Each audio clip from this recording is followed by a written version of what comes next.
Common Spirit Health Studios. This is KSL News Radio, Utah's news, traffic, and weather station.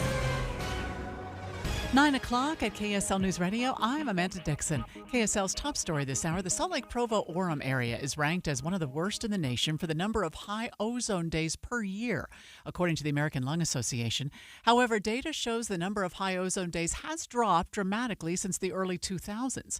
Director of the Utah Division of Air Quality, Bryce Bird, says we're better now thanks to local and national regulations. For manufacturing, we required lower volatility of those paints and solvents that they used.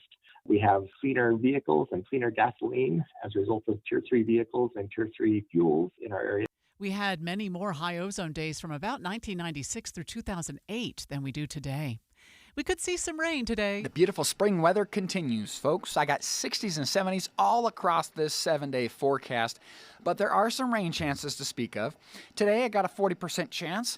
Next best chance, that's Sunday at 30%. And then a 50% chance on Monday. KSL meteorologist Matt Johnson says we could use some more spring showers, and we will also see the wind pick up on Friday and Saturday.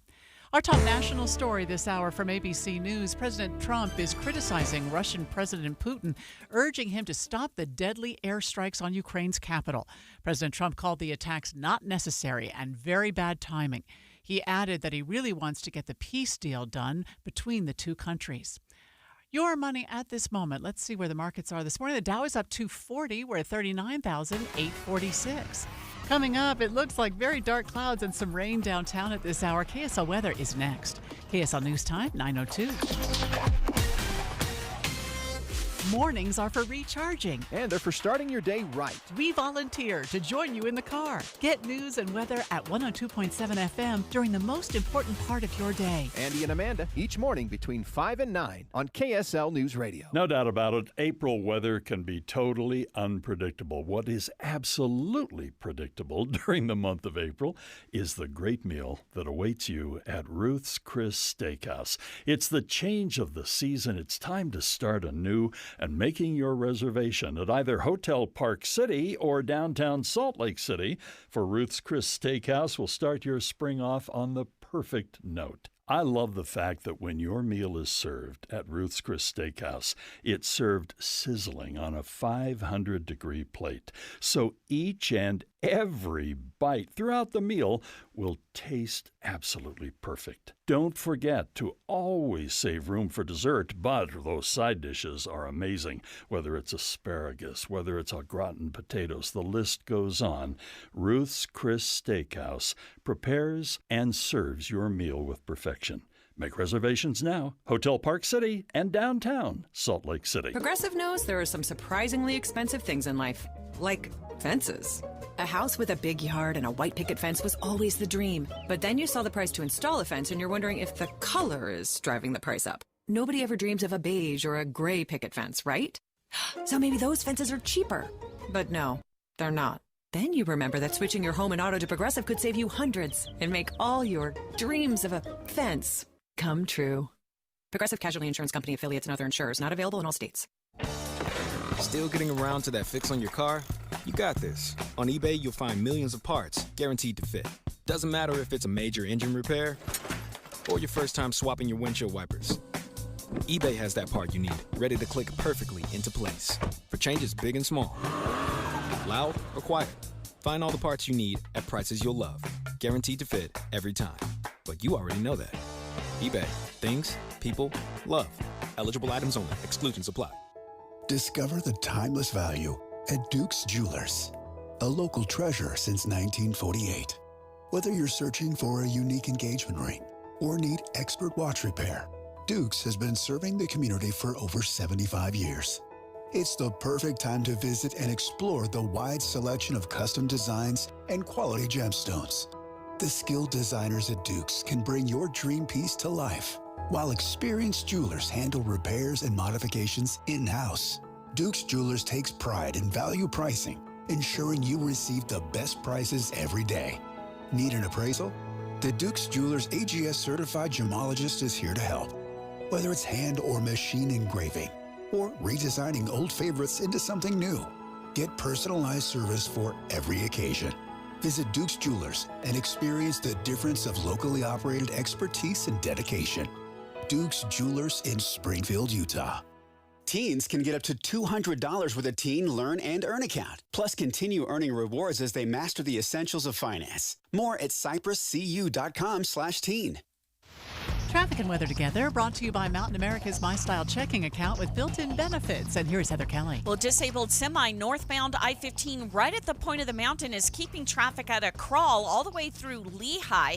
And once you get into the Salt Lake Valley, speeds aren't much better, especially in the midsection where we've had some moderate rainfall go through, making for very wet roads on I-15. So you've got slowdowns both directions between Murray and Sandy. And then you're still going to have some delays southbound I-15 coming out of 23rd North in the North Salt Lake area into downtown, as well as unusual delays on I-80 right near the I-15 split at the Spaghetti Bowl where it meets up with 201. We may have a crash in that area. Tax problems keeping you up at night? Get the IRS off your back. Let Utah tax attorney Jordan Wilcox stop IRS harassment now. Visit endtaxworry.com. That's endtaxworry.com. Heather Kelly in the KSL Traffic Center. We've already had some scattered showers around the valley. They're expected to continue off and on today with the highs around 69 degrees. Right now we do have rain and 55 degrees. I'm Amanda Dixon from the KSL Common Spirit Health Studios. Listen online at kslnewsradio.com. We're Utah's news, traffic, and weather station. Dave and Dujanovic, your morning companions for talk, analysis, and key perspectives on Utah's biggest stories on KSL News Radio. Dave and Dujanovic. Dave and Dujanovic. Special coverage of the top local story. I'm going to call it the latest. If you build it, they will come. It's the If You Build It, They Will Come proposal in Salt Lake. Another one.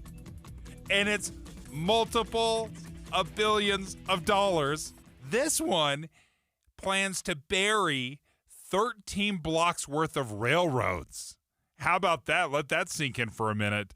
Leah Murray is filling in for Debbie Dujanovic today, co-host of Inside Sources. And Leah, 13 blocks of railroads underground. Yeah, but don't you think, like, that's because those railroads are super disruptive or something? I mean, I feel like the way cities build, right? Like if you go back east, Dave, like there's a lot of cities that are like right on top of a river. Do you know what I mean? And then like they built their highways and their arteries or whatever right along the river. So then you lost all of that riverfront like prettiness. And a lot of cities, like I'm thinking of Cleveland very specifically, kind of redesigning their downtowns to get rid of highways between people and the river to try to open up one of those like river walks and like riverfront property. So, you know, we don't have a river here, but isn't it kind of similar? Like the original story of Salt Lake is a giant train system coming through. So you kind of like build around that, but now that's really not the focal point or something, but it doesn't look good. Yeah, it's disruptive, no question. Anyone that has been traveling around trying to go, especially from the east side or the west side or vice versa, you get stuck behind a train. You have no idea how long that train's going to be parked there. Right. Like this is going to be somewhere between 3 minutes and 30 minutes and possibly an hour and a half. It can just be the worst. And then you don't have the easy crossovers. You know, where's the bridge that allows you to redirect? But is it worth the price tag? Is $3 to $5 billion worth digging a big hole and then running a train underneath? And this isn't a subway system that we're talking about. This is freight trains. You know, it would be one thing if it was, hey, do we want a subway, to get around here? But this is a very interesting proposal. Joining us right now from KSL.com is Carter Williams. Carter, walk us through a little bit what this proposal is and which 13 blocks or so of buried railroads are we talking about? Yeah, so this is a kind of a citizen initiative that was kicked off a few years ago from some just civil engineers that said, hey, this would be a good idea. And it would be essentially a lot of the blocks that are west of downtown. So you're kind of talking about sort of that 400 north area all the way down to about 13th south. So a lot of areas that are very active with downtown traffic and with east-west connections. Yeah, so I'm just kind of like, I like how you just said that, right? Civil engineers in their just ideas, right? Like these beautiful, fun ideas, but they don't have to pay for it, right, Carter? So like, what is the economic impact? And I want to, ask you front end and back end. Because one, if we have to like disrupt all of the traffic to move all of those trains downtown, like what does that do at the beginning? How much does it cost? Dave is saying $5 billion, but I'm wondering, as we get into this, who knows what we find underground, and then we're like in the hole for more money. And then does it actually turn around and bring back revenue to the city? Yeah, there's a lot to unpack there. Good luck. It's a really complex plan, but I should point out, and this is something that's also worth noting, is that cities like Reno, Denver, Los Angeles, they've all done something similar to this. So it wouldn't be a first of its kind sort of thing, and I think that's sort of the interest level started there, especially as the city has complained a lot about the issues, as you were mentioning. Obviously there's a lot of connectivity issues that can happen because you have the freeways, because you have the railroad. And in Salt Lake City's case, those are literally next to each other in this area that's kind of splitting the west side and the east side of the city. And so this all kind of began as the city had talked about, we need to figure out a way to handle this issue. And you have some residents and who are civil engineers who knew about some of these other projects that said, well, here's an option that could be there. And I think that's the reason why you've seen the city and county have a lot of interest in this idea, because it solves a huge problem they have. But yes, it's very costly, and there's a lot of things and this is a preliminary cost as well. I should point out, if this goes further and has to go through a lot more fine tuning to figure out these things, we might actually get a better cost, and some estimates have it higher than $5 billion. So it's a very significant cost there. So the question comes, how do we get that? And that would be a huge ask to figure that out. There's a lot of questions still to happen as it comes to this.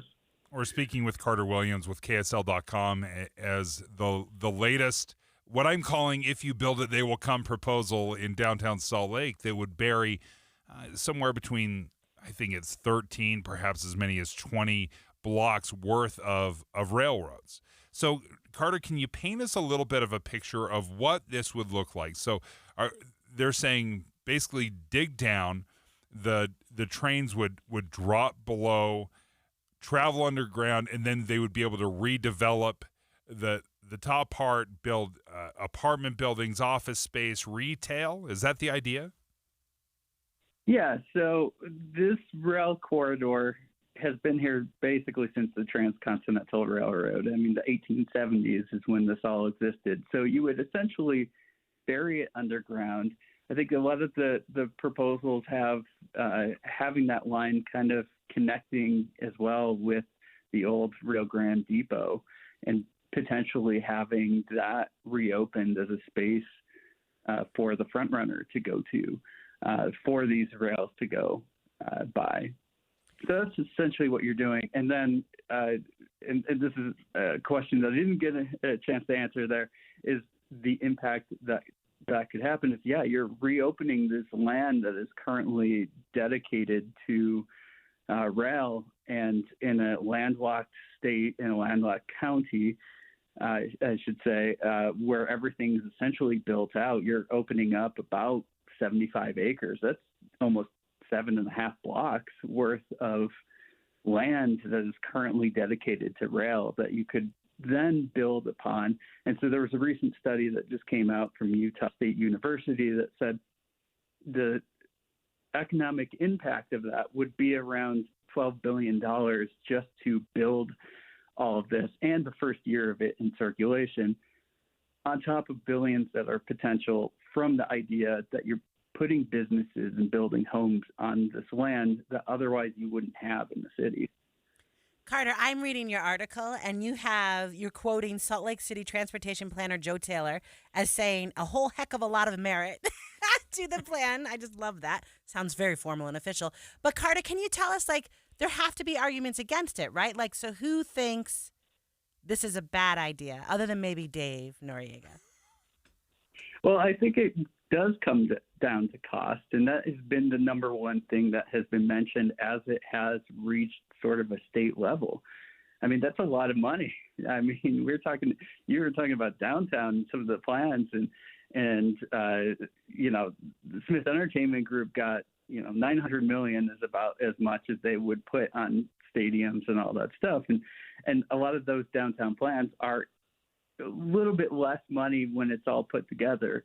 It's still going to be very expensive, but obviously, you know, there's just so much when it comes to cost. And when you're in a situation like the state is now, where talking about some of the cuts that it's had to make in other realms, cost is really important right now. And I think that is a huge barrier in terms of moving this forward. I know that there's been some concerns of potential of what's the water table look like in this area. Some of that could impact the idea of tunneling rails and stuff like that. So there's certainly some arguments against it. And what this study that came out, I think the proponents of this are hoping to say, well, here's the benefit that could happen for it, and kind of enhance their arguments. And that's really where this is at right now, because, again, this doesn't go anywhere if it doesn't have that support from the state, doesn't have the support from Union Pacific.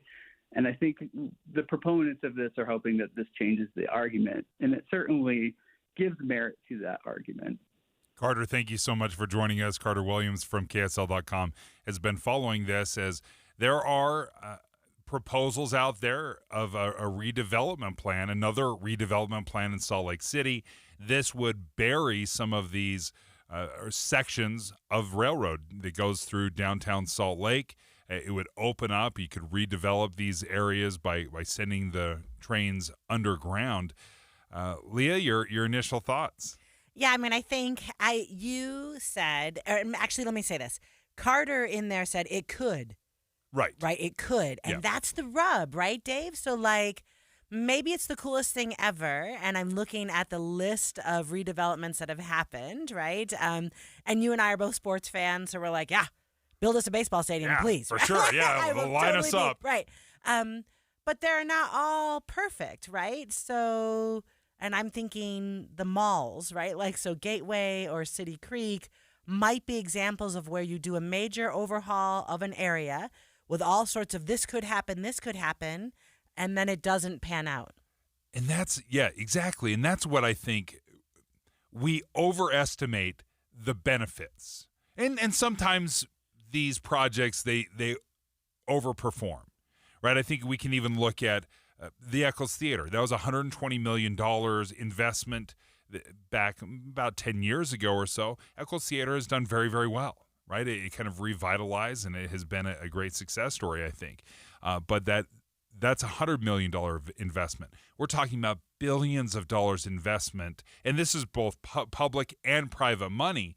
Let me just list off. Again, I say this is the latest if you build it, they will come proposal. This is in the last several years what we've been talking about, both public and private money. But the downtown revitalization project, let's just say the Delta Center renovation, renovating a couple of city blocks, that's $3 to $4 billion.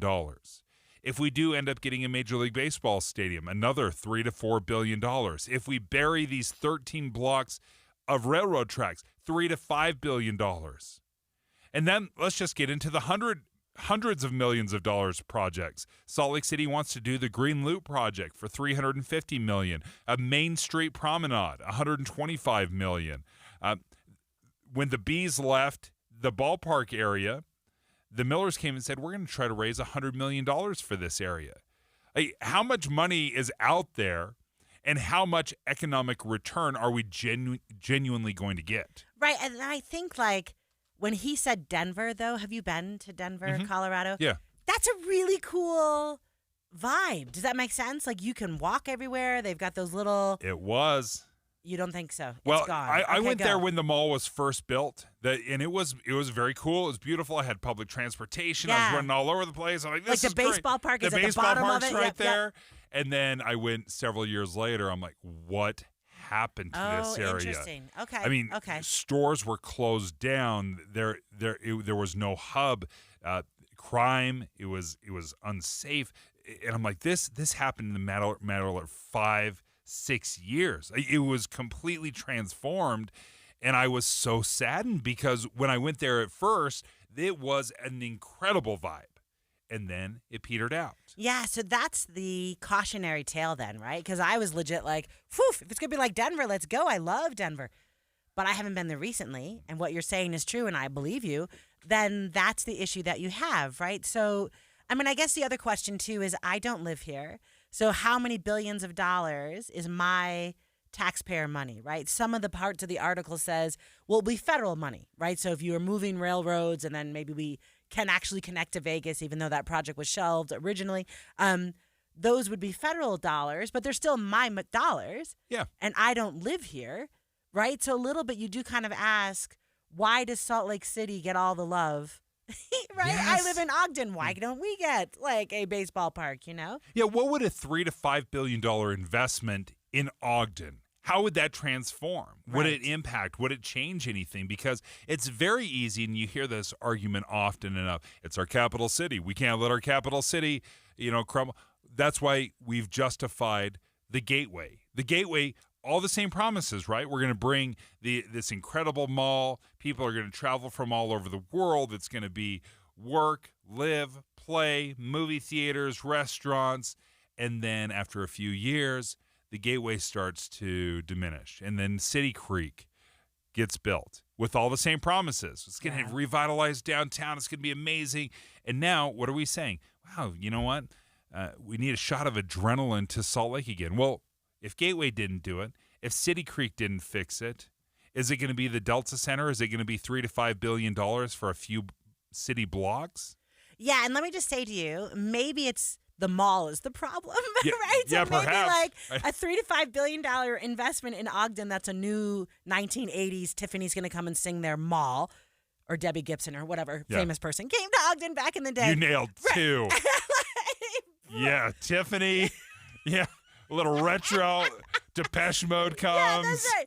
Probably not the best investment, but maybe a hockey arena. I mean, like, right? Like, so maybe it's about being smart or something, right? Like figuring out, no, in the long term, people will come, right? For hockey or for Eccles, right? For those plays. We hope. And again, when I look at these, and each one individually, I'm excited about. I'm excited about the Jazz and the hockey and the baseball and even the Green Loop project. You can say, oh, that'd be cool to be able to ride a bike around and not have traffic, running you off the road. Like you can kind of justify this, but at the same time, even the big sports fans that you and I are, and I enjoy the arts as well.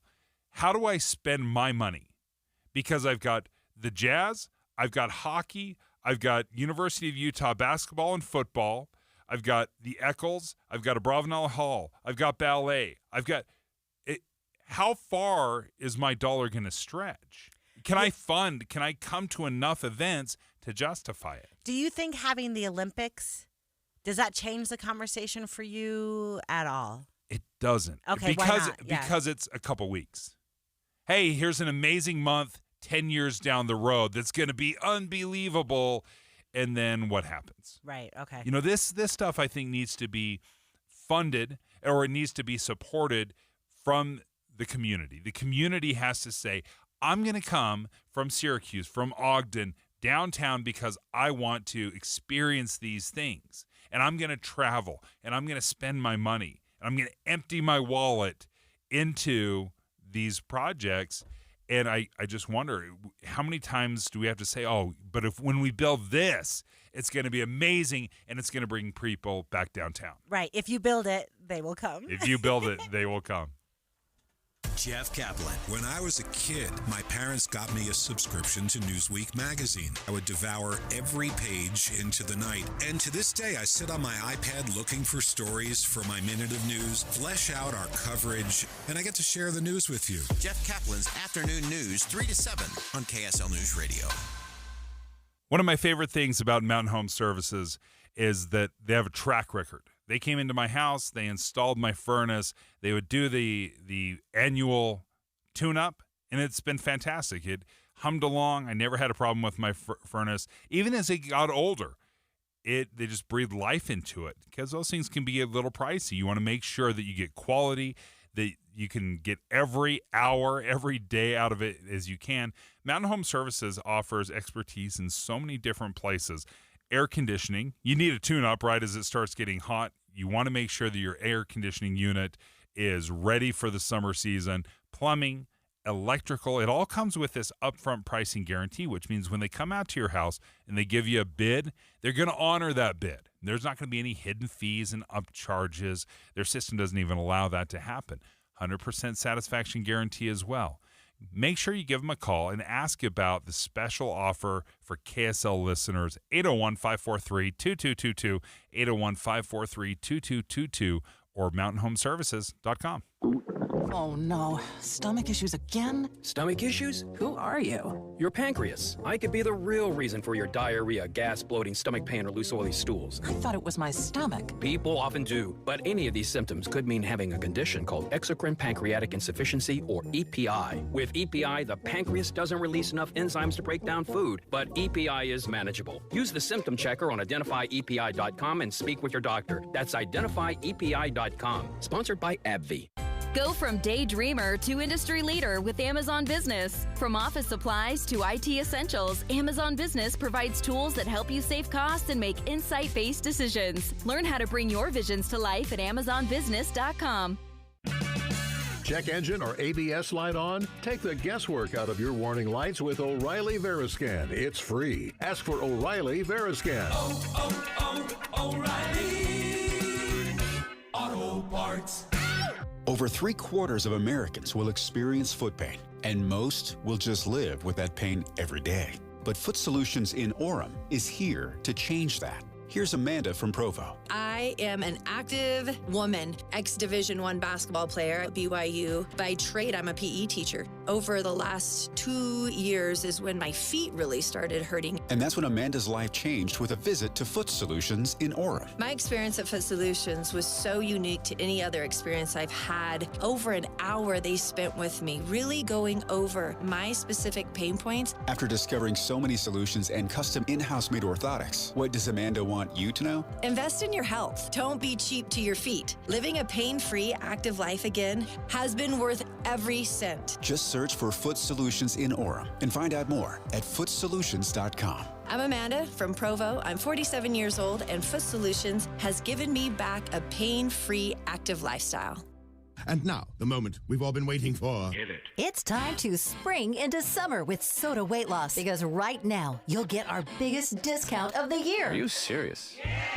Just 3 weeks in, and the pounds are dropping off very quickly. I am down 26 pounds in 3 weeks. Every single day, Soda Weight Loss is helping people let go of the weight without drugs, without hunger, and the weight stays off. I let go of 50 pounds. It felt unreal. I was so proud of myself. My body did exactly what it wanted to do. I just gave it its tools. Let's spring into summer right now with Soda Weight Loss. If you want to look like this for summer, now is the time to join America's #1 weight loss company for client satisfaction and results. Remember, this is our best offer of the year, so let's go. Get started now at sodaweightloss.com. That's SOTA weightloss.com. Soda is, say it with me, state of the art. People think saving money is hard, but really, it's easy. It's as simple as changing a few spending habits. For free tips on how to save the easy way, check out feedthepig.org. That's feedthepig.org. This message brought to you by the American Institute of CPAs and the Ad Council. Dave and Dujanovic. What our listeners need to know is what's going on behind the scenes. We hold weekly meetings on how to do our jobs as talk show hosts, as journalists, better than we did them yesterday. There's some very conservative voices. There's some very liberal voices. But there is space for both. And we're not at each other's throats. We're not yelling at each other. We're having a discussion. Listen for Dave and Dujanovic 9 to noon on KSL News Radio. 9:30 at KSL News Radio. I'm Amanda Dixon. KSL's top story, a new report suggests the Rio Grande plan could bring in billions of dollars to Salt Lake City's economy, despite its high price tag.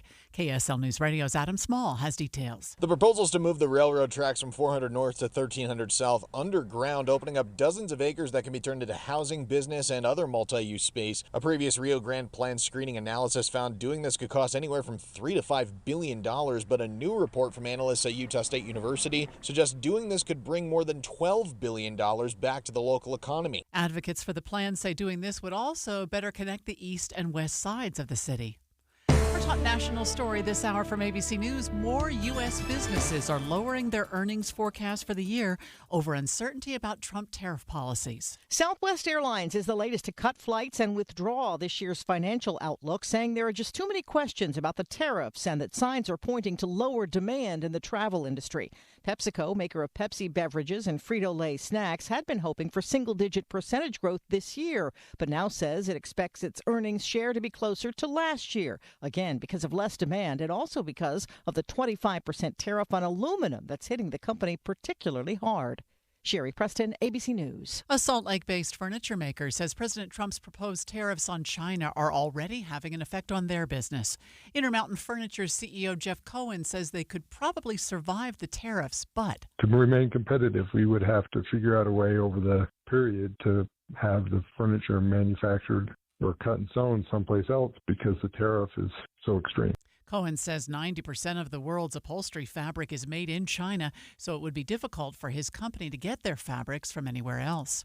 Your money at this moment, the Dow is up at this hour, up 205. That's 0.5%. We're at 39,811. Coming up, rain in the forecast for today. KSL weather is next. KSL News Time, 9:32.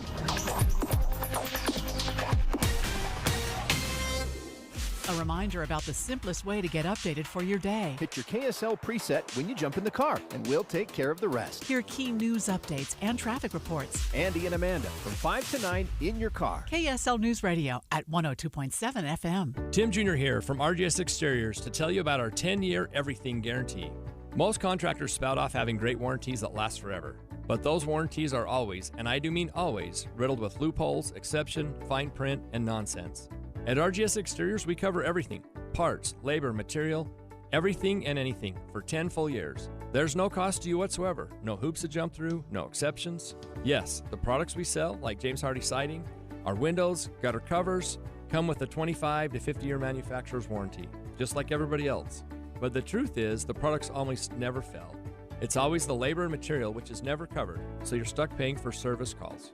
For peace of mind, call RGS Exteriors. You'll sleep easy for 10 full years. 801-280-3110 or visit us at rgsutah.com. That's 801-280-3110 or online rgsutah.com. Gutters, siding, windows, and all exteriors with the 10-year everything guarantee. Traffic and weather together, brought to you by Mountain America's My Style checking account with built-in benefits. And here's Heather Kelly. We've got a crash southbound I-15 right near the top of the on-ramp from 53rd South and Murray, but it's over on the left side of the freeway. 2 left lanes and the left shoulder blocked at 53rd South. This has traffic backed up almost to 33rd South in South Salt Lake. Plus, you've got wet roads in the area. So all of that is just really adding to delays as you try to go through the midsection of the Salt Lake Valley. We did have a crash northbound I-15 in Lehigh right near 2100 North, and UHP stopped all lanes of traffic to move the vehicles off the freeway, so things are still a little bit slow in that area as well as southbound 15 trying to get into Utah County from the Salt Lake Valley. And if you see something on road we haven't mentioned, let us know at the KSL Mountain Home Services text line at 57500. This spring, experience the magic of nature and light at Zooluminate, where the wild things glow, Hogle Zoo's new after-hours event. Get your Zooluminate tickets at hoglezoo.org. Heather Kelly in the KSL Traffic Center. We've already had some scattered rain showers this morning, and they're expected to continue today. Highs will reach around 69 degrees. Right now, we have cloudy skies and 55 downtown. I'm Amanda Dixon from the KSL Common Spirit Health Studios. Listen online at kslnewsradio.com. We're Utah's news, traffic, and weather station. Dave and Dujanovic, your morning companions for talk, analysis, and key perspectives on Utah's biggest stories on KSL News Radio. I can't let go of this story. This is so interesting to me. And now this is going to seem very inside baseball. Like, we're going to be talking about the vice chair of the Democratic National Committee, right? You've never once thought about the vice chair of the Democratic National Committee, but that's who we're going to talk about today. His name's David Hogg. And instead of going into like who this guy is, let me just jump straight to the punchline. He's the vice chair of the Democratic National Committee. He's a young guy. Yeah, I think he's 25. Yeah, 25 years old. He's been an activist. He was part of the his high school was one of these mass shootings, and he's been gun. I don't want to say an anti-gun advocate for quite a long time. He's been very, very influential, I think, and has been quite a loud voice in pushing for gun control. Anyway, he now gets elected to be the vice chair of the Democratic National Committee. He wants to raise money, and he's promised $20 million to primary out older Democrats. Yeah, that's my favorite. Like the ageism from a 25-year-old who's like, if you're old, you're ineffective, and we need new people. He says it, right? Like legit just says it. Yeah, he's like, you know what? If you're ineffective, if you're old, we're gonna primary you out. And oftentimes that's the way you get change, though, is through the primary system. Because the way government is drawn up in the lines, there are districts that are safe. They are going to be won by a Democrat, no matter who that Democrat is, or they're going to be won by a Republican, no matter who that Republican is.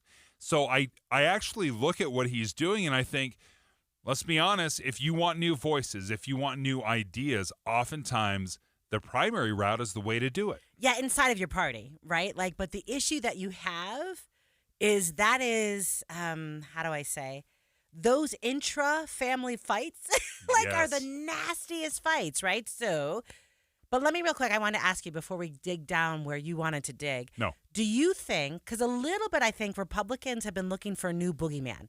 So for years it was Nancy Pelosi, but she is not the speaker anymore. And so, right, and they've been kind of looking for who is the new Democrat who is like, our Darth Vader, right? Like, who is the Democrat that we can hate? A little bit with all of this noise from David Hogg, does he become, do you know what I mean? Like, does he become the person that we see in Republican ads, like making America safe from this, David Hogg crazy guy? No, it's a good question, because who is the face of the Democratic Party right now? Right. That's the other part of it. There is none. Yes. Right. Because it has been for a long time, whether it was Elizabeth Warren or Bernie Sanders or Joe Biden, right? You had the venerable, the Chuck Schumers and the... They're all octogenarians. Right? So but David they've been Hogg's, around for a long time. Right. So David Hogg's not wrong, right? Like, we do have conversations around, like, maybe we need age caps, right? Like, there are conversations, and you just made a face at me, so I know you don't like it. No. Yeah. Right, we it. have conversations. Chuck Grassley, who's the president pro temp of the Senate, is 91 years old. And sometimes we have to, talk about, Joe Biden being 81 was part of that campaign. Does that make sense? Like, that was, I thought, a legit conversation to have. But on the other hand, they're around for a long time for, a reason. Nancy Pelosi is good at what she does. Yeah. So what you're going to do is primary her just because she's old, because you want a new vision for Democrats in.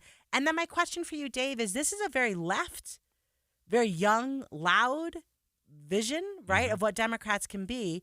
If you are someone who's more center left, where does that leave you, right? So if I primary out, Like, I'm thinking Joe Manchin, I'm thinking Kirsten Sinema, right? Like, if I get rid of all of the people in the Democratic Party who are actually in the moderate center part of the party, like a little bit, where do those voters go, right? They don't want to vote for a David Hogg type. Maybe they now vote for a center-right, you know what I mean? Like maybe a Mitt Romney-ish, like becomes something that's appealing to them. And then maybe in the long term, that's actually not a victory for the Democrats. So this is, I think, interesting to consider, because David Hogg, what he is saying is, I don't think it's just an age thing. I think what he has said is we are not leaning enough into our progressive democratic principles. And right now, who are the loudest voices? It's the Bernie Sanders, AOC, David Hoggs, who are the most progressive of the Democrats right now. And they are saying this is the message. This is we want gun control. We want fight the oligarchy. Yeah, fight the oligarchy. Right. We want to make sure that health care, all of these things that we've been told are unattainable, this is what we need to double down on. And the message, I think, from David Hogg is we've got to stop playing the game of moderation of, hey, there's not a huge difference between Republicans and Democrats. We can agree on a lot of things, instead of saying, you know what, I'm going to lean into these left ideals and we're going to double down on it. And this is going to be our identity and this is going to be our brand. Right, but do you think that's a win? And I guess I'm asking that, Dave, like, is it a win for the Democrats? Because I'm not sure I am persuaded, right? So the answer is how many in the slice that is the super left, and let me just remind you, Bernie Sanders is actually not a Democrat. He's a socialist. So how many socialists in the country exist? Right? Like Bernie's from Vermont, right? Like, of course, Vermont likes socialists. But this guy ran for office twice and couldn't win. Right? So a little bit, it's like, I'm not sure. But he holds a rally here in Utah and tens of thousands, 15, 20,000 people show up. Yeah, but that's 15, 20,000 people, even if they all voted. Are you with me? Yeah. Like, so I'm going to go across the country. Clearly, do I think there's a mood for a fight the oligarchy when you've got Elon Musk running around with his chainsaw? Yeah, right? Like, that totally seems like the perfect boogeyman for the Democrats to go after. But I'm not sure, like, in long-term brand, right? If I'm building a roster for my Democratic team, like, aren't those all the exact same players?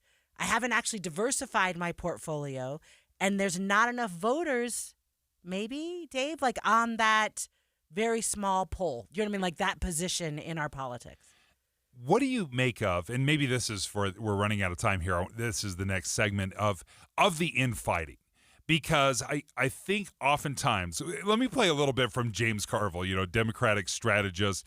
When David Hogg was talking about primarying Democrats that he doesn't agree with, that he thinks have become ineffective, James Carville, he's not happy about it. Let me make a point about Bernie and AOC. But Bernie ran for president twice. He's lost twice. AOC, in her kind, and this guy, David Hogg, they want to run against other Democrats. Yeah. They don't run against Republicans.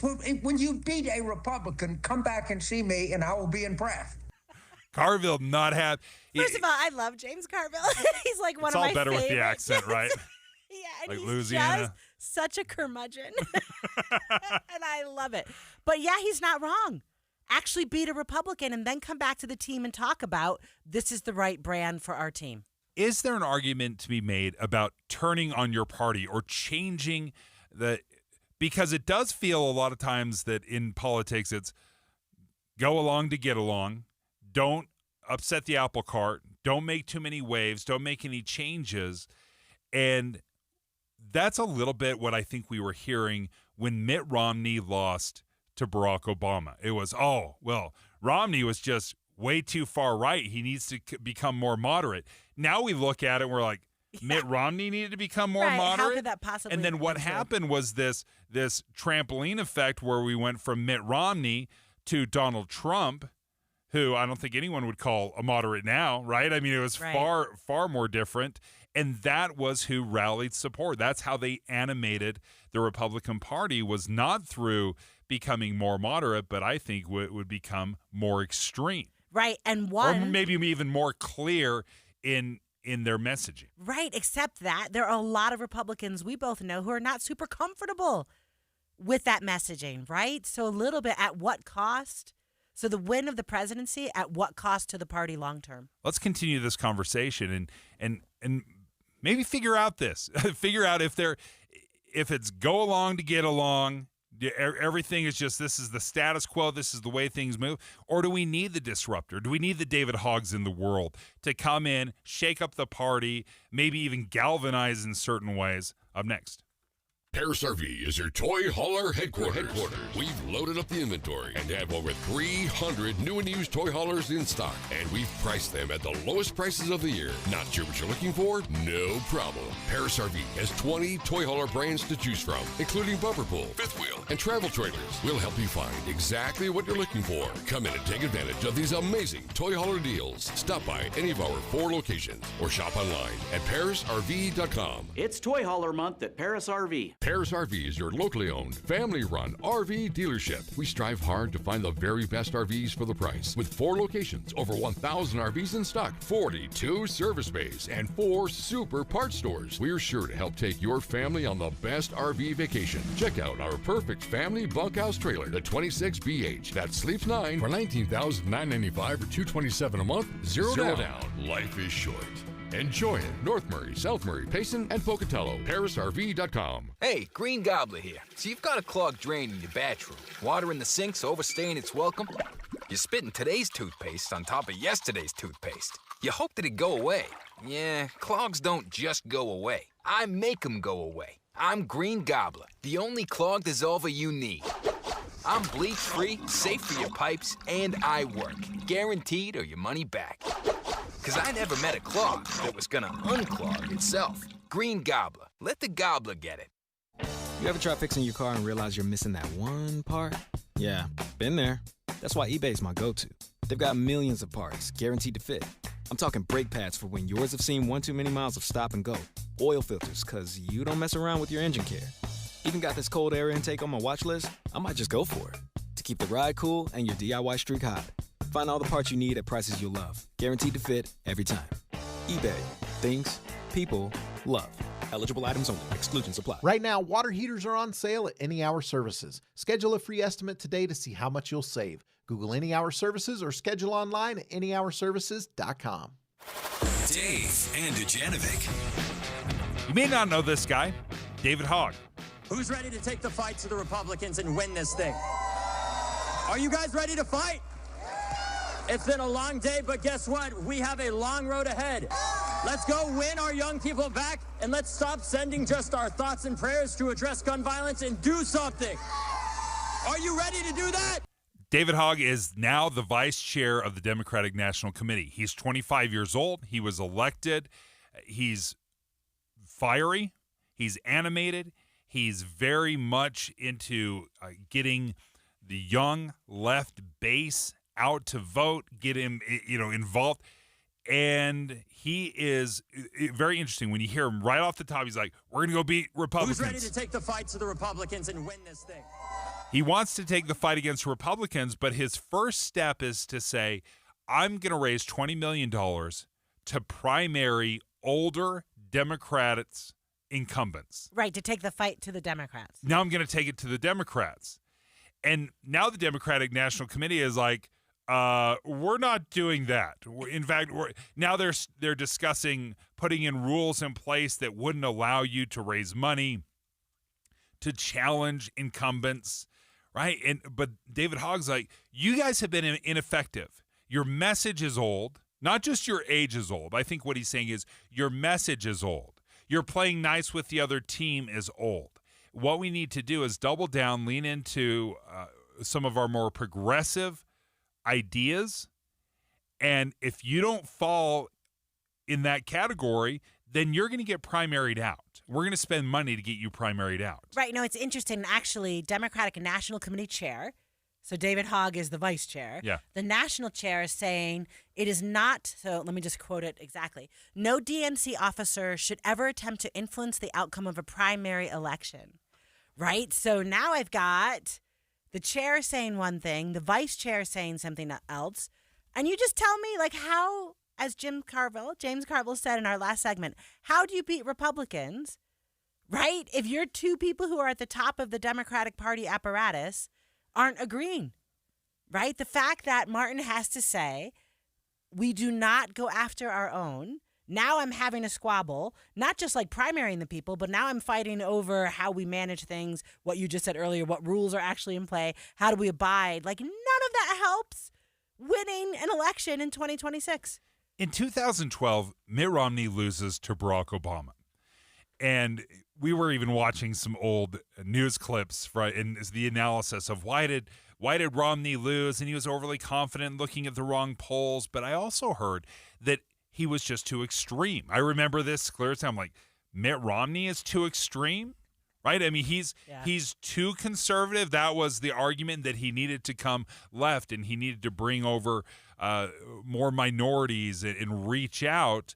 And then who do we get after Mitt Romney? We get Donald Trump, who has been, I think, you would never call him a moderate, not in the way he speaks, not in the way, his policies.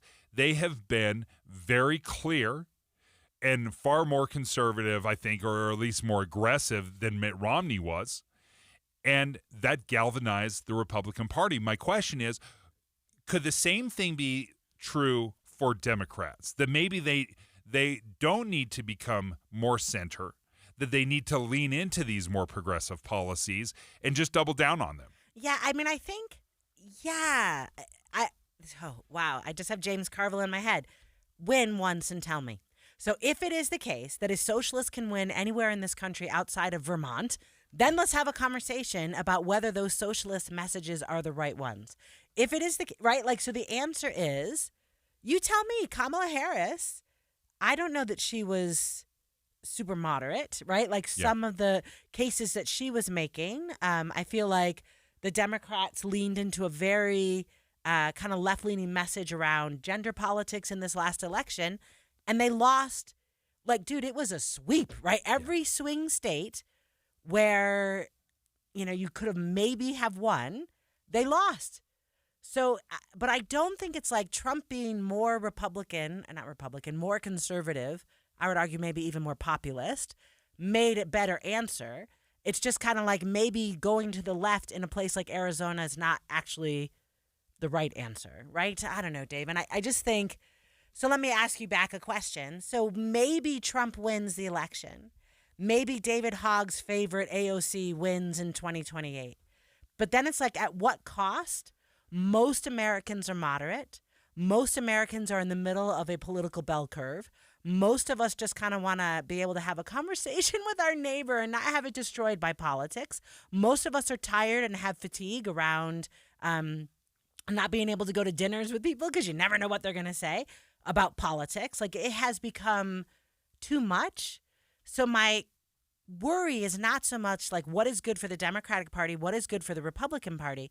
My worry is the more we go to the left or the right, the more we breed affective partisanship. And what that means is I hate you if you are the other party. I don't just disagree with you. I don't think your policy is wrong, but I hate you as a person, right? Like that Americans are more worried about their children marrying someone in the other party than they are another religion, another race. I mean, like, literally, that affective polarization, that affective partisanship is such a, I think it's such a bad thing in our country right now, right? So maybe the Democrats win and then the whole country loses.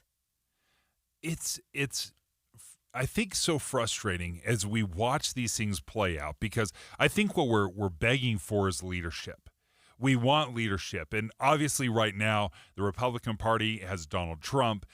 He is the face, and even Elon Musk on some level, right? That it is very clear to say who is leading the conservative movement. Face, very clear. Who is running the Democratic Party? And when you look at the Democratic National Committee, I think that is their job, is to promote and to enhance their message and people right now.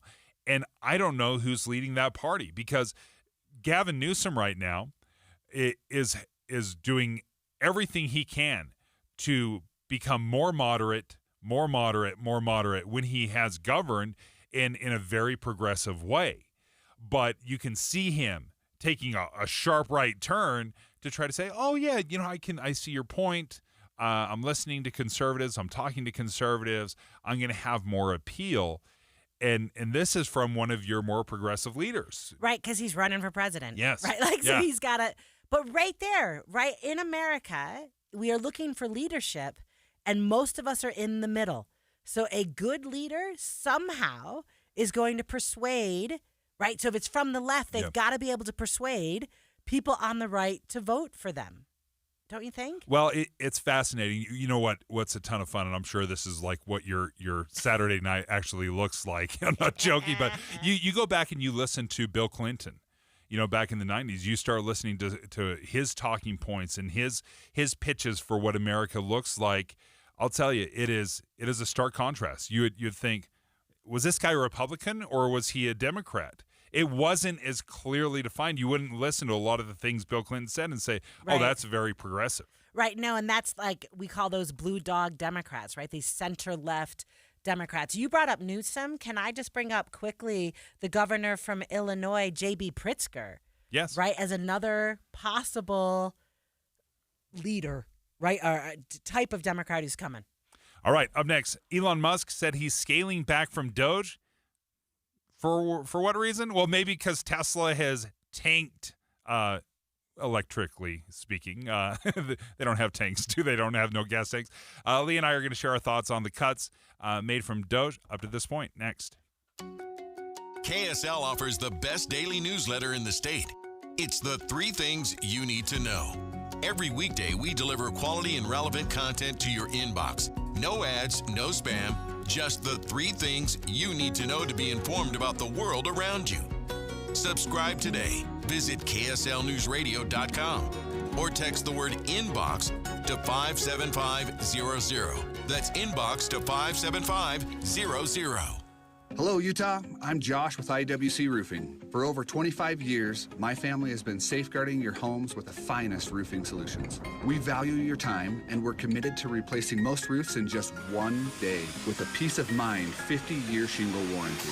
Call us today at 801-232-5690 or visit iwcroofingutah.com. Ask us for the $1,500 off any full roof replacement. Financing available, 801-232-5690. Utah homeowners, look no further than IWC Roofing for a roof that stands the test of time. With 25 years of excellence, IWC is your trusted family-owned roofing expert. At IWC, we offer 1-day roof replacements with top-tier quality materials, all with a 50-year shingle warranty. To keep a leaky roof from dampening your day, we're offering $1,500 off a full roof replacement. Get a free estimate. Call 801-232-5690 or visit iwcroofingutah.com. 801-232-5690. Hey, this is Dan, the laptop man from PC Laptops.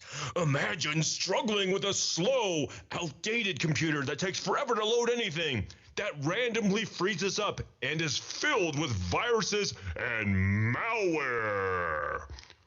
Now picture yourself with a powerful desktop or laptop that runs smoothly and efficiently, making your work and entertainment seamless. Take one home today. The new 2025 S1 desktop or SM3 laptop for only $999. You heard that right, $999. You get a blazing fast processor, 16 gigs of RAM, and over a terabyte of blazing storage for $999.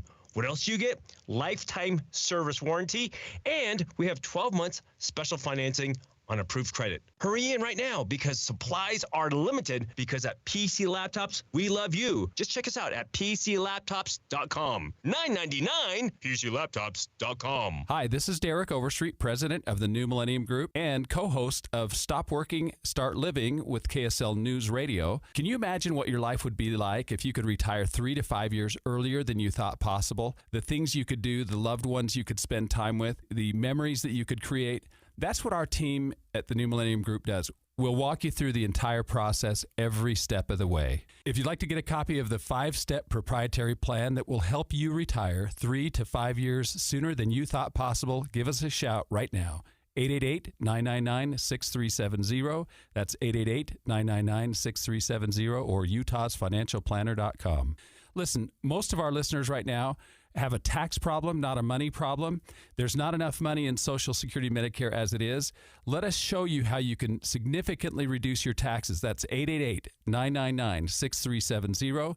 888-999-6370 or utahsfinancialplanner.com. Welcome to Staples. Hi, I hear Staples prints it all. Oh, you bet. Posters, banners. Can you print it all for Mother's Day? Oh, of course. Photo gifts like canvas prints, photo puzzles. Can you print it all for graduation? Sure can. Custom cards and invites. Can you print a huge banner with the grad's picture? Oh, definitely. Even an embarrassing baby picture? Oh, those are the best kind. I know, right? Print it all for moms and grads at Staples. And right now, get 40% off custom cards, invites, and photo gifts. N75 exclusions apply. Visit staples.com/print for details. Wesley Financial Group is not a law firm. Are you a victim of the timeshare trap and think there's no way out? I'm Chuck McDowell, founder of Wesley Financial Group, the original timeshare cancellation expert. And I'm here to tell you that there is a way out. All you need to do is give my office a call. I will send you a timeshare exit information kit absolutely free, explaining how the timeshare industry works and your options for cancellation. Call Wesley now for your free info kit. 800-371-0505. 800-371-0505. KSL FM Midvale. KSL Salt Lake City. From the KSL Common Spirit Health Studios,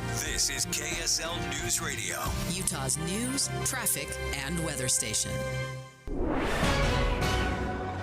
10 o'clock at KSL News Radio. I'm Amanda Dixon. KSL's top story, 2 UTA employees were hit by a car after exiting their rail vehicle early this morning. One is in critical condition. The other is in serious condition.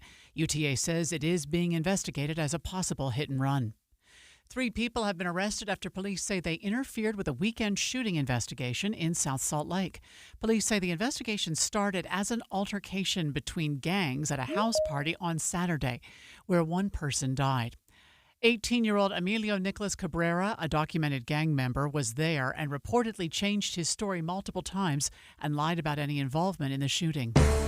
Our top national story this hour from ABC News, the whiplash over the president's on and off again tariffs is impacting everyone from investors on Wall Street to farmers in Wisconsin. It feels like tariffs are a little bit harder to deal with because it's entirely out of our control.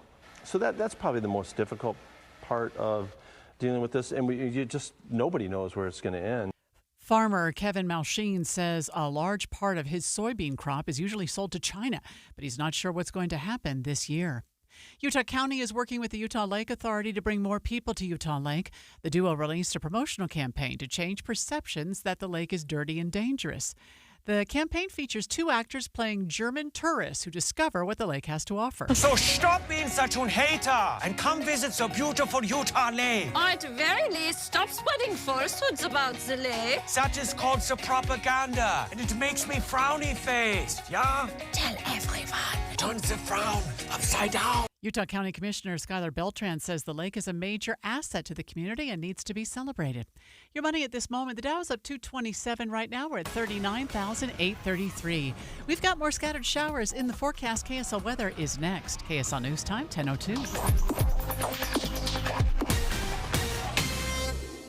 The sources where we get our news matters. When you listen to Utah's Morning News, we want you to feel the stories are important to you and trustworthy. This is Amanda Dixon. And I'm Andy Farnsworth. Join us weekday mornings on KSL News Radio. Are you looking to invest in your home, increase its livability, increase its value, increase its curb appeal? Well, doors and windows are a great place to start, and there's no better place to start than Peach Doors and Windows. Maybe the purpose of your home has changed. Maybe you're an empty nester, or you just want to maximize the view of your home. Bring Peach your wish list. Think about out-of-the-box shapes and sizes. What you can imagine, Peach Doors and Windows can make happen. They can do renovations that other companies simply won't touch. You can check out all of their 5-star reviews on Google, where customers rate Peach throughout every step of the process. From sales to installation, they will make sure you get exactly what you want. Check out their website at peachbuildingproducts.com. You can give them a call, 801-566-1255. They do free in-home estimates. Or better yet, check them out in person, 2940 South, 300 West in Salt Lake City. They're open 6 days a week, Monday through Saturday, or check them out online, peachbuildingproducts.com. It's Jeff Jr. from Trajan Wealth, and I've got something important to talk to you about, your 401k. If you have changed jobs, there are 2 very important considerations. You don't want to leave your 401k behind, and you don't want to roll it over into your new company plan without consulting Trajan Wealth first. 401ks will often have limited investments or age-based options. Since companies have to make choices to suit all employees, they may not be suited to you, which could cost you fees and money. When you roll over your 401k into an IRA, you not only keep your money growing tax deferred, but you also gain access to a world of investment options specifically designed for you. Trajan Wealth and our fiduciary advisors have helped thousands, and we can do the same for you. Call Trajan today at 801-899-7600. 801-899-7600. Advisory services offered through Trajan Wealth LLC, an SEC-registered investment advisor. This is a story of the one. As a maintenance specialist for university housing, he knows college students can major in wear and tear. Plus, housing so many students doesn't leave a lot of room to house all the supplies he needs. That's where Grainger comes in. With over 1 million industrial-grade products and fast, dependable delivery, Grainger carries the quality products he needs so he doesn't have to. From a new door hinge to a whole new faucet. Call, click Grainger.com, or just stop by. Grainger, for the ones who get it done. Wesley Financial Group is not a law firm. Are you a victim of the timeshare trap and think there's no way out? I'm Chuck McDowell, founder of Wesley Financial Group, the original timeshare cancellation expert. And I'm here to tell you that there is a way out. All you need to do is give my office a call. I will send you a timeshare exit information kit absolutely free, explaining how the timeshare industry works and your options for cancellation. Call Wesley now for your free info kit. 800-961-5544. 800-961-5544. Traffic and weather together, brought to you by Mountain America's My Style checking account with built-in benefits. And here's Heather Kelly. A cruiser still trying to clean up a crash. Southbound I-15 at 53rd South in Murray. 2 left lanes are blocked. This has traffic backed up to 45th South in the Murray area. We also have a little bit of slowdown northbound in the same stretch. A lot of people are rubbernecking that southbound crash. Plus, we've got some rain showers moving through again, so the roads are staying a bit wet, and that'll slow you down. We also have big delays in Lehigh. This is on Pioneer Crossing eastbound, trying to get out of Saratoga Springs. Haven't heard of a crash, but maybe traffic lights aren't working as you get closer to I-15. A bold new Madame Butterfly is downloading now, reimagined through a virtual reality lens where fantasy and heartbreak collide. Experience Madame Butterfly at Capitol Theater, May 3rd through 11th. Madame Butterfly. Heather Kelly and the KSL Traffic Center. We have some isolated rain showers passing through the state. A high today of 69. Wind picks up Friday and Saturday. More showers Sunday and Monday. Right now, let's check our current temperature. We're at 55 degrees. I'm Amanda Dixon from the KSL Common Spirit Health Studios. Listen online at kslnewsradio.com. We're Utah's news, traffic, and weather station. Dave and Dujanovic, your morning companions for talk, analysis, and key perspectives on Utah's biggest stories on KSL News Radio. Let's talk about Elon Musk. Maybe the most divisive guy in the country right now. You would have thought that crown would be worn by Donald Trump and Donald Trump only. Can you just pause right there? But don't you think this was brilliant by Donald Trump? Oh, my goodness. Right? So a little bit you go, here's my little friend who's going to run around with a chainsaw and annoy everybody. And then every campaign is now about him and no one's really saying mean things about me. That's Machiavellian genius, Dave, right? Like you're like, let's have him be the bad guy. It has been such a wild ride because for so long, the ire of the Democratic Party has been Donald Trump and Donald Trump only. And then when the election hits and Donald Trump wins in a landslide, I mean, as much of a landslide as you can get anymore these days. Right. But he wins. Democrats, I think, realize, okay, well, the constant attack to Trump doesn't work. All right, who's next? And then Elon Musk is just there. Such an easy target. And then this was all before Doge really kicks into gear. And now it's all Elon all the time. It's all you hear about. Yeah. So like in our last segment, we were talking, or actually off the air, I'm so sorry. We were talking about like having to be able to pivot in a job. Right. And so Dave, it's like Elon Musk's job, I think, is going into companies and making them do amazing things. So like Tesla, right? And SpaceX, right? Like that's his job. And I feel like he thought he had some domain transferable skills to come into politics and, just do amazing things. I'm not sure that's true. So maybe this is a spot. This young man or whatever age he is, we should have said to Elon Musk, no, you stay in your lane. Don't come on over to politics.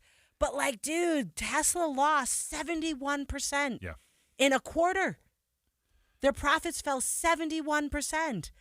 Right? So now I've got shortly after the election in December, they hit a high of their stock, $450. It's now $250. Okay, so I mean, just a massive, and it's up over the last 3 days. It's up $25. So it bottomed out, I think, at $225. So we've seen huge retaliation to his companies. Right. I think we've talked about this, I think, here at KSL.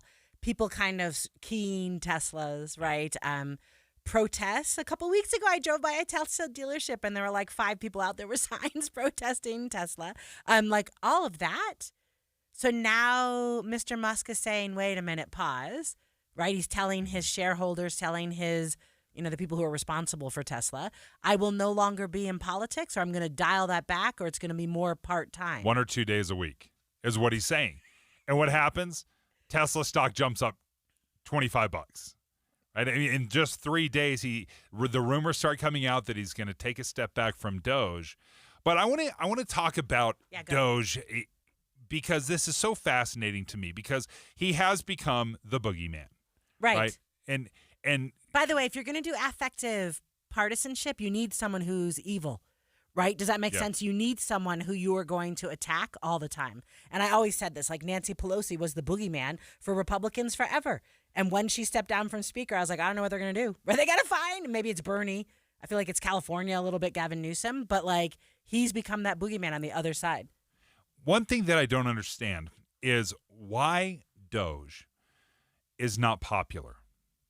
I don't get this, because fundamentally, the Department of Government Efficiency should be something that we all agree on, regardless of your political leanings. We should look at an annual deficit of $1.8 trillion. The government brings in all your taxes, spends every single penny, plus $1.8 trillion on top of that. We have a national debt of $36 trillion.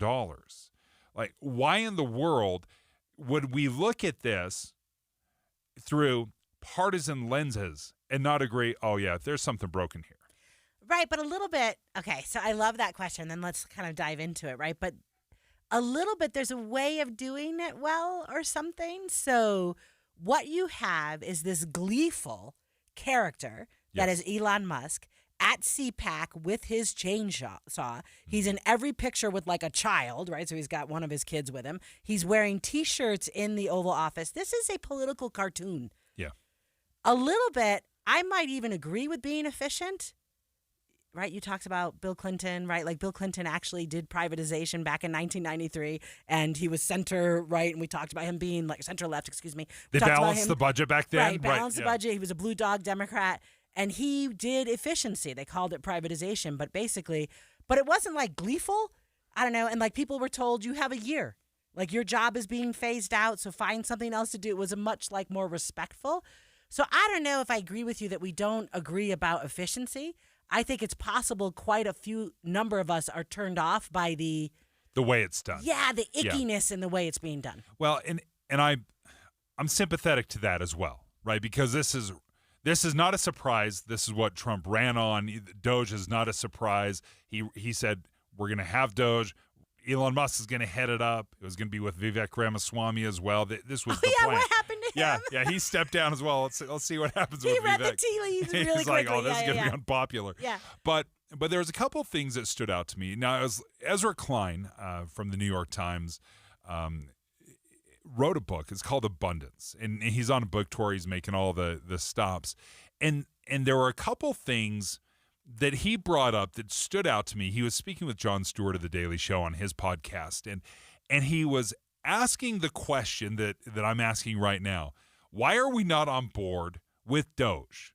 We're not on board with the way Elon's doing it, or at least some people are not on board with the way he's doing it. But he said, collectively, we need to look at ourselves. We need to look at ourselves in the mirror, talk about government programs, and implementing these laws, and we need to have a really tough conversation of why it's not working. So let me play a few of these little clips from Jon Stewart as he's speaking to Ezra Klein. And this one specifically is, here's 3 examples he gave. High-speed rail in California, where they've spent billions of dollars over budget, and they haven't laid there's not a train. There's no train. There's Right. no high-speed rail, right? Right. So that complete failure. Rural broadband, which was, hey, we're going to take fiber optic lines. We're going to connect rural America to the internet so they have the same speed and access to the internet as everybody else. And that was years ago, billions of dollars spent, and no broadband has been laid. EV chargers, billions of dollars set aside to have this EV charging network around the country. And after 3 or 4 years, how many EV chargers do we have? We have 9, right? So why is government so inefficient? And this is what Jon Stewart and Ezra Klein were talking about. We have this whole little Schoolhouse Rock song about like how a bill becomes a law, and it's like sitting on the steps of the I'm not going to Congress. ask you to sing it, Ezra. I've been practicing. I have been practicing.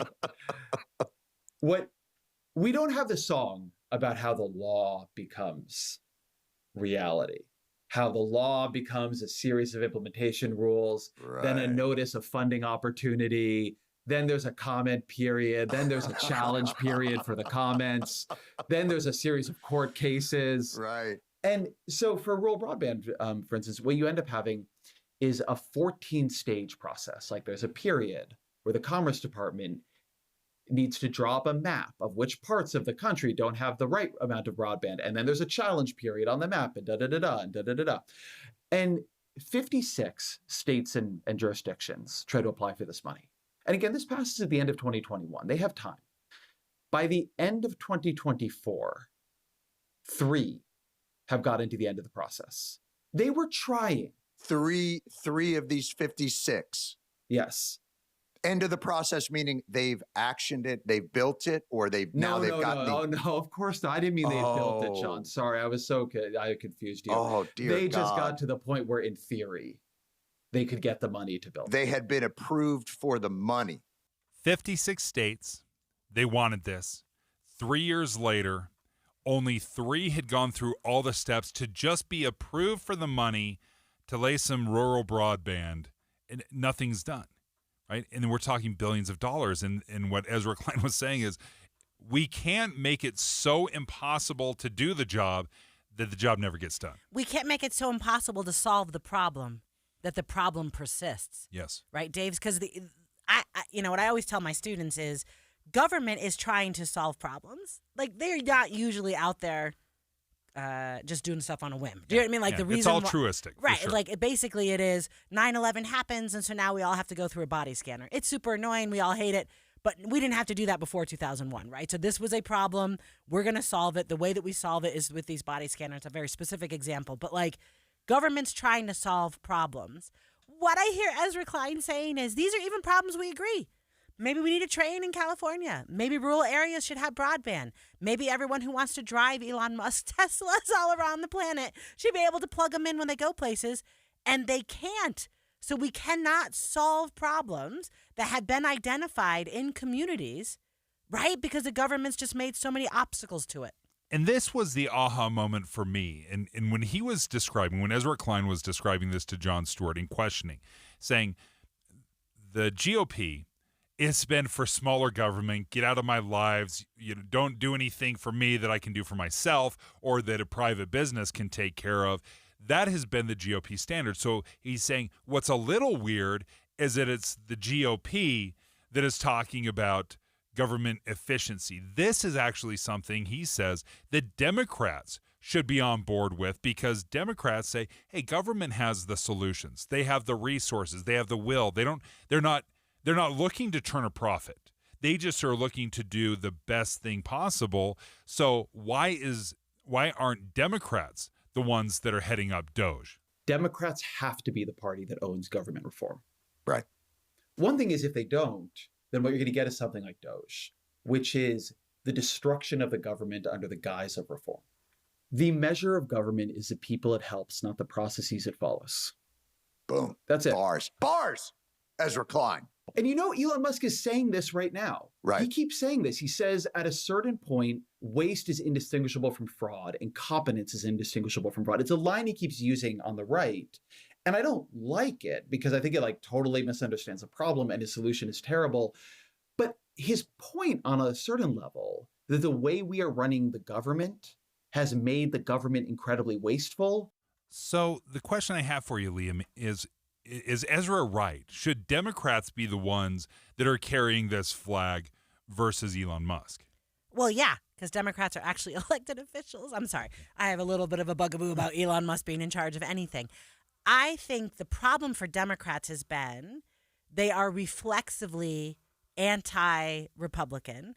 They're reflexively anti-Trump, right? So when we have conversations around what might be good, Democrats they've painted themselves into a corner, right? So they cannot possibly say, maybe we do have too many departments, or maybe we could close some of this.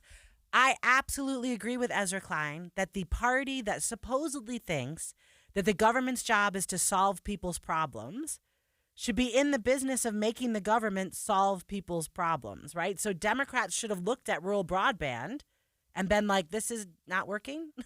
Why is this not working? Right? Because it's like they are so excited about the rules and the regulations, and what they should be excited about is the broadband. Yes. Right. And what is frustrating, and this has been something that I've been shouting from the rooftops for the last few weeks, is a good idea is a good idea. It can't be just a good idea when your team comes up with it. We have to be able to be, I guess, objective enough to say, is this genuinely a good idea? And I think government efficiency, staying within our budget, that is something we should all agree on. And let's look at rural broadband, for example. When this was passed back in 2021, I saw the value in it, right? Fiber optic, that's the fastest, let's get it out. I can see the value in that. Technology has changed. Elon Musk's Starlink allows you to buy for a few $100s high-speed broadband. You don't need to lay one piece of wire.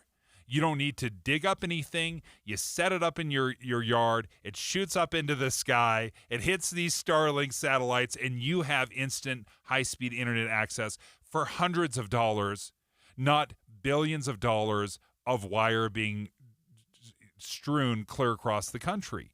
And that's one of the downsides to government is they're so large and they move so slowly that they aren't nimble. Yeah, I mean, think about our earlier conversation around building malls in Salt Lake City. Yes. Right? And it's like, when that was a good idea, by the time we get through the whole permitting process, no one's going to malls anymore or something, right? And Amazon? Yeah. Right, Amazon, right. yeah. And so the answer is actually, I like how you just said that they're not nimble. The way that they've designed the way they work makes them not adaptable, right? They're not agile. So when new ideas come in, I don't know, it's we can't even just go, oh, no, that's a better idea, right? I was kind of committed to this broadband, but now I'm committed to this. I'm not sure I would be committed to Elon Musk Starlink because I'm a little worried about Elon Musk. However, your point's well taken, right? Maybe there's a new way to go. Wow, how much we are just kind of held in past good ideas. Do you know what I mean? That's an idea that's time has come, but then gone, right? And we are looking for the new ideas. But that, I think, is a great example of, you're I don't know about Starlink because I don't like Elon Musk. But let's say Starlink was anybody else. Then if I were to objectively say, hey, instead of stringing 100,000 miles of line to various, rural communities, let's just hit it with a satellite. You'd be like, that makes more sense. that makes way more sense. But because we don't like a person, or we don't like the direct, I think we get blinded by the good idea. Yeah, I think that's fair. I think that's totally fair. I will say this. Sometimes I think government has a role to play. So when you're asking, is the government going to roll out, I don't know, miles and miles of sewer so that, I have a bathroom that works. Yes. I don't want to pay $100 of my own money to have plumbing is what I'm trying. Right. Like, so when I was thinking of Starlink, I don't like Elon Musk, but I also think one of the issues with rural broadband was probably maybe those people can't afford, right? Like DirecTV or Starlink. Like that's an add to a household budget that maybe, you know what I mean, isn't accessible to them. Mm-hmm. And if we argue everyone should have access, then at that point, I'm like, when it's not making a profit, government should have some version of Starlink. Yes. And then we argue about that, maybe. Yeah. But when I look at it, I think if you don't like what Elon Musk is doing, and you haven't painted yourself into the corner, Republicans and Democrats could have and still can come together at any point, pass laws. If you want to be efficient, that is Congress's job. They're supposed to like this. Set Do a the budget, assignment. discuss Yeah. it. Here's the appropriations. This is what we're going to do. And that is how you make government efficient. They could do this tomorrow, but everyone's retreated into their corners. Nobody's talking together. Nobody's coming together, which is ironic because we're saying Ukraine, Russia, you have to come together. You got to work through your differences. We got to find a ceasefire. Look in the mirror, guys. That's exactly what Republicans and Democrats need to do. This is a good idea. Now, is there a better way to do it than it is currently being done? I'm sure there is, of course. But no one's done it before. So you get this overreaction or you get this extreme example. Maybe that's what brings everybody back to the table. Yeah, exactly. We'll see. Fingers crossed. We'll see if it happens. 911, emergency. They kidnapped my son. What would you do if your child disappeared and someone you trusted was responsible? We thought he cared for McKay, when in fact he didn't care for anyone. Listen to Ransom now at ransompodcast.com. One of the best things about Advanced Garage Doors is I now have a garage door guy. If something happens, like when my spring exploded, and you have no idea how heavy garage doors are until your spring explodes, I didn't know who to call. I didn't have somebody. But Advanced Garage Doors have people 24/7, certified technicians with same-day service that can come out to your house and take care of you. Let me tell you a little bit about some of the KSL listener specials that they are offering right now. If you purchase a garage door through them, you're going to get a free garage door opener. If your garage door is acting a little bit suspect, they will come out, give you a free garage door inspection. There's no obligation to do anything. They're going to look at it, give you some recommendations, and then say your spring needs to be replaced or your rollers. They're going to give you $100 off any parts needed for that repair. There is a lifetime warranty, includes labor. You just got to follow their recommendations. So go ahead and reach out to Advanced Garage Doors.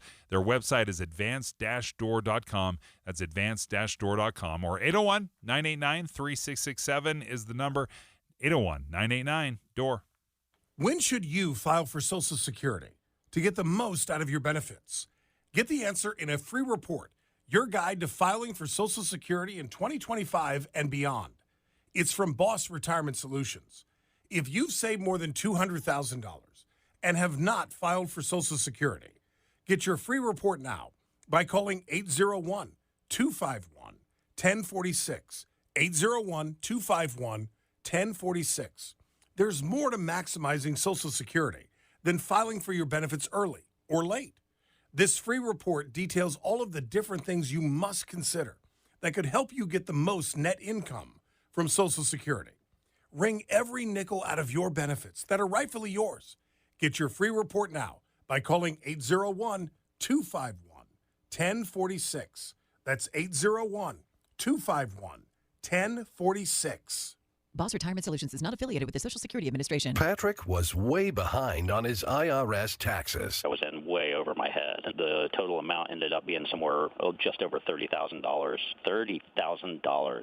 Then the IRS came to collect. Started getting letter after letter. A lien had been filed against me. They were going to basically hang me completely out to dry. He had to do something. That's when I reached out to Optima Tax Relief. Patrick's life quickly got a lot easier. It was very easy, pretty much hands off, They picked up the ball and ran with it. And how'd it go? I couldn't believe it. I had to ask 2 or 3 times. I saved an incredible amount of money. How does Patrick feel about Optima? Couldn't be happier. They definitely helped me. Optima Tax Relief, the best place to call. call. They're the best in the business. Do what Patrick did and call Optima Tax Relief for a free consultation. Call 800-343-6460. 800-343-6460. 800-343-6460. Optima Tax Relief. Testimonial from an actual client. Some restrictions apply. For complete details, please visit OptimaTaxRelief.com. For over 22 years, speaking on business on KSL News Radio has been a beloved tradition, celebrating our heroic business leaders and Utah consumers who have helped build one of the strongest state economies in the nation. Now, under the stewardship of the Salt Lake Chamber and hosted by Chamber President and CEO Derek Miller, the program continues to shine a spotlight on those who make Utah's business environment dynamic and thriving. With his expertise and passion, Derek brings the stories of our business community to life. As part of the Salt Lake Chamber, Speaking on Business is proud to continue its legacy of highlighting inspiring stories, trends, and special guests. Support Utah businesses now and be part of Utah's thriving economy. More information can be found at slchamber.com. That's slchamber.com. 10:30 at KSL News Radio. I'm Becky Bruce. KSL's top local story this hour. Some new concerns out of the Lori Vallow Daybell case in Arizona because a jury member revealed to a reporter he knew a lot more about Daybell's prior conviction in Idaho than the courts thought he knew. All the potential jurors were questioned prior to the trial and said they did not know much about the case. Legal analyst Greg Skordas says the judge may want to call that jury member in for some questioning. Our top national story this hour from ABC News. President Trump expressing frustration in the Russia-Ukraine peace talks, saying the U.S. is on the verge of walking away from the negotiating table. Lashing out on social media, Trump warning Zelensky can have peace or he can fight for another 3 years before losing the whole country. The man with no cards to play should now finally get it done. Later in the Oval Office, somewhat softening his tone, Ukrainian officials saying they are ready to negotiate, not surrender. But the White House is demanding this deal be final and is doubling down on threats to abandon negotiation. ABC's Martha Raddatz reporting. A Weber County teacher has reached the semifinal round of America's Favorite Teacher contest. Kristen Nelson is a 6th grade teacher at Far West's Silver Ridge Elementary School. The winner gets a $25,000 prize and a trip to Maui. Your money at this moment. The markets are rallying. The Dow up 359 points right now, and the S&P 500 and NASDAQ also in green territory. Coming up, some more scattered showers. KSL weather is next. KSL News Time, 10:31.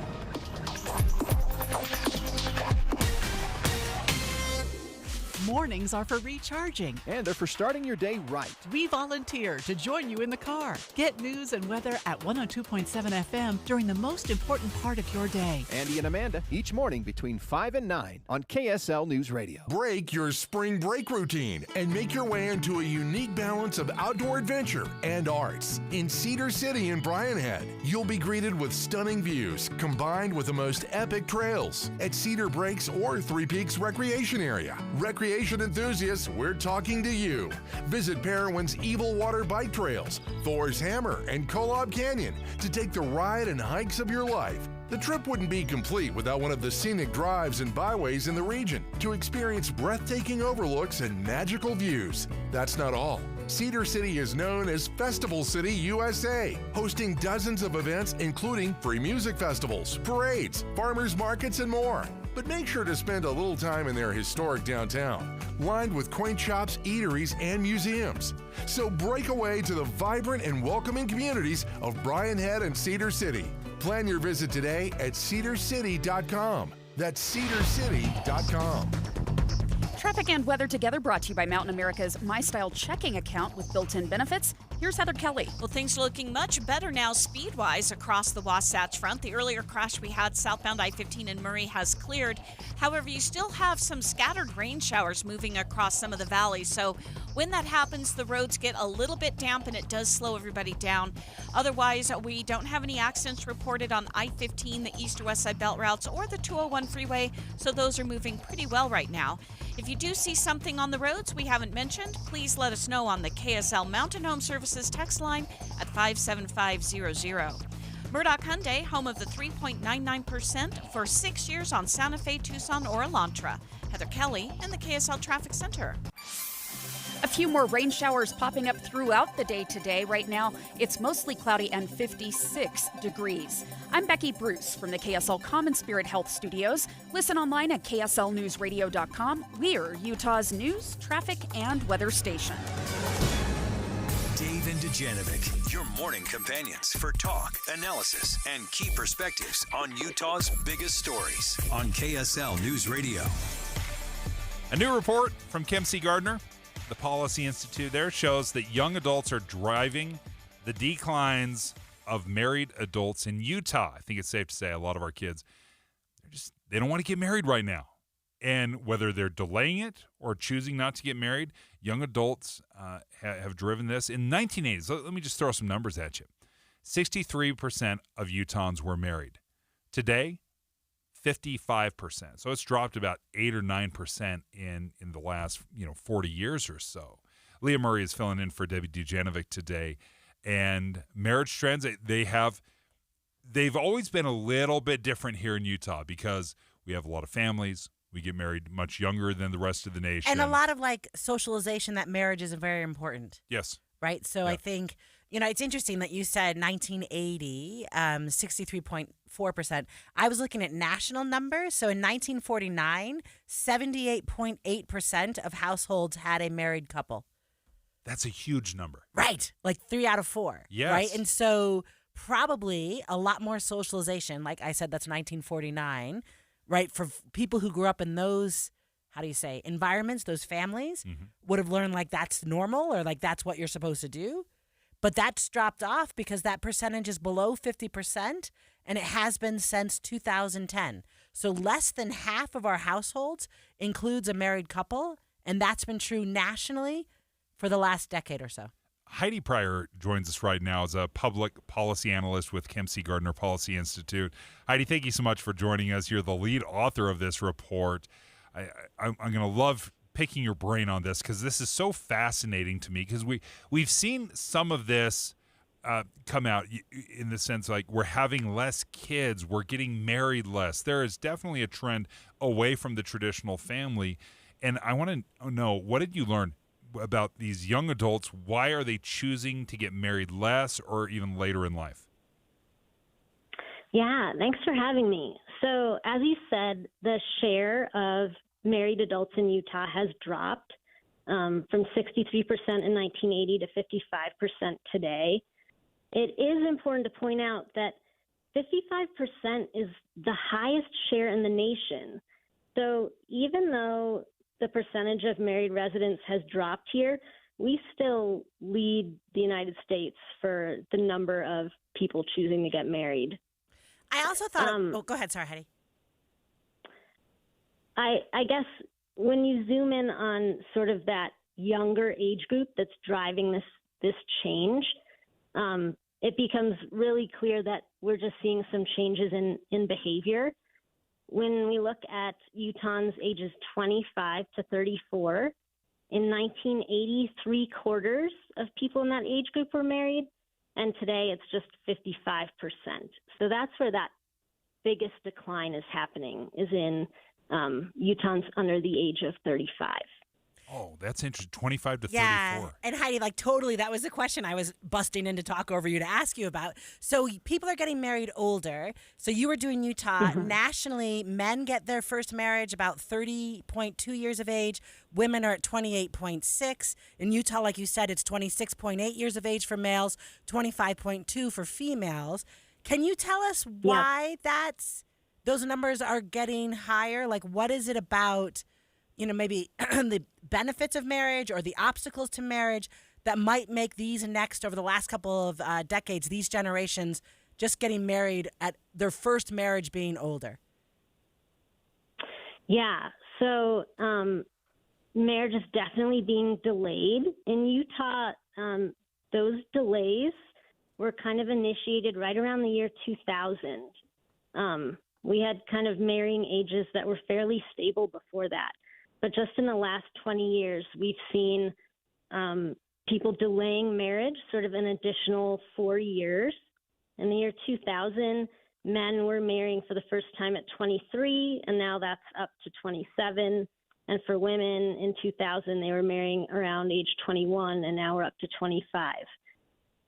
As far as why we're seeing those behaviors, Census Bureau data doesn't really explain what's motivating that delay, but it is something that's happening in Utah and the rest of the country. So we're not alone in this.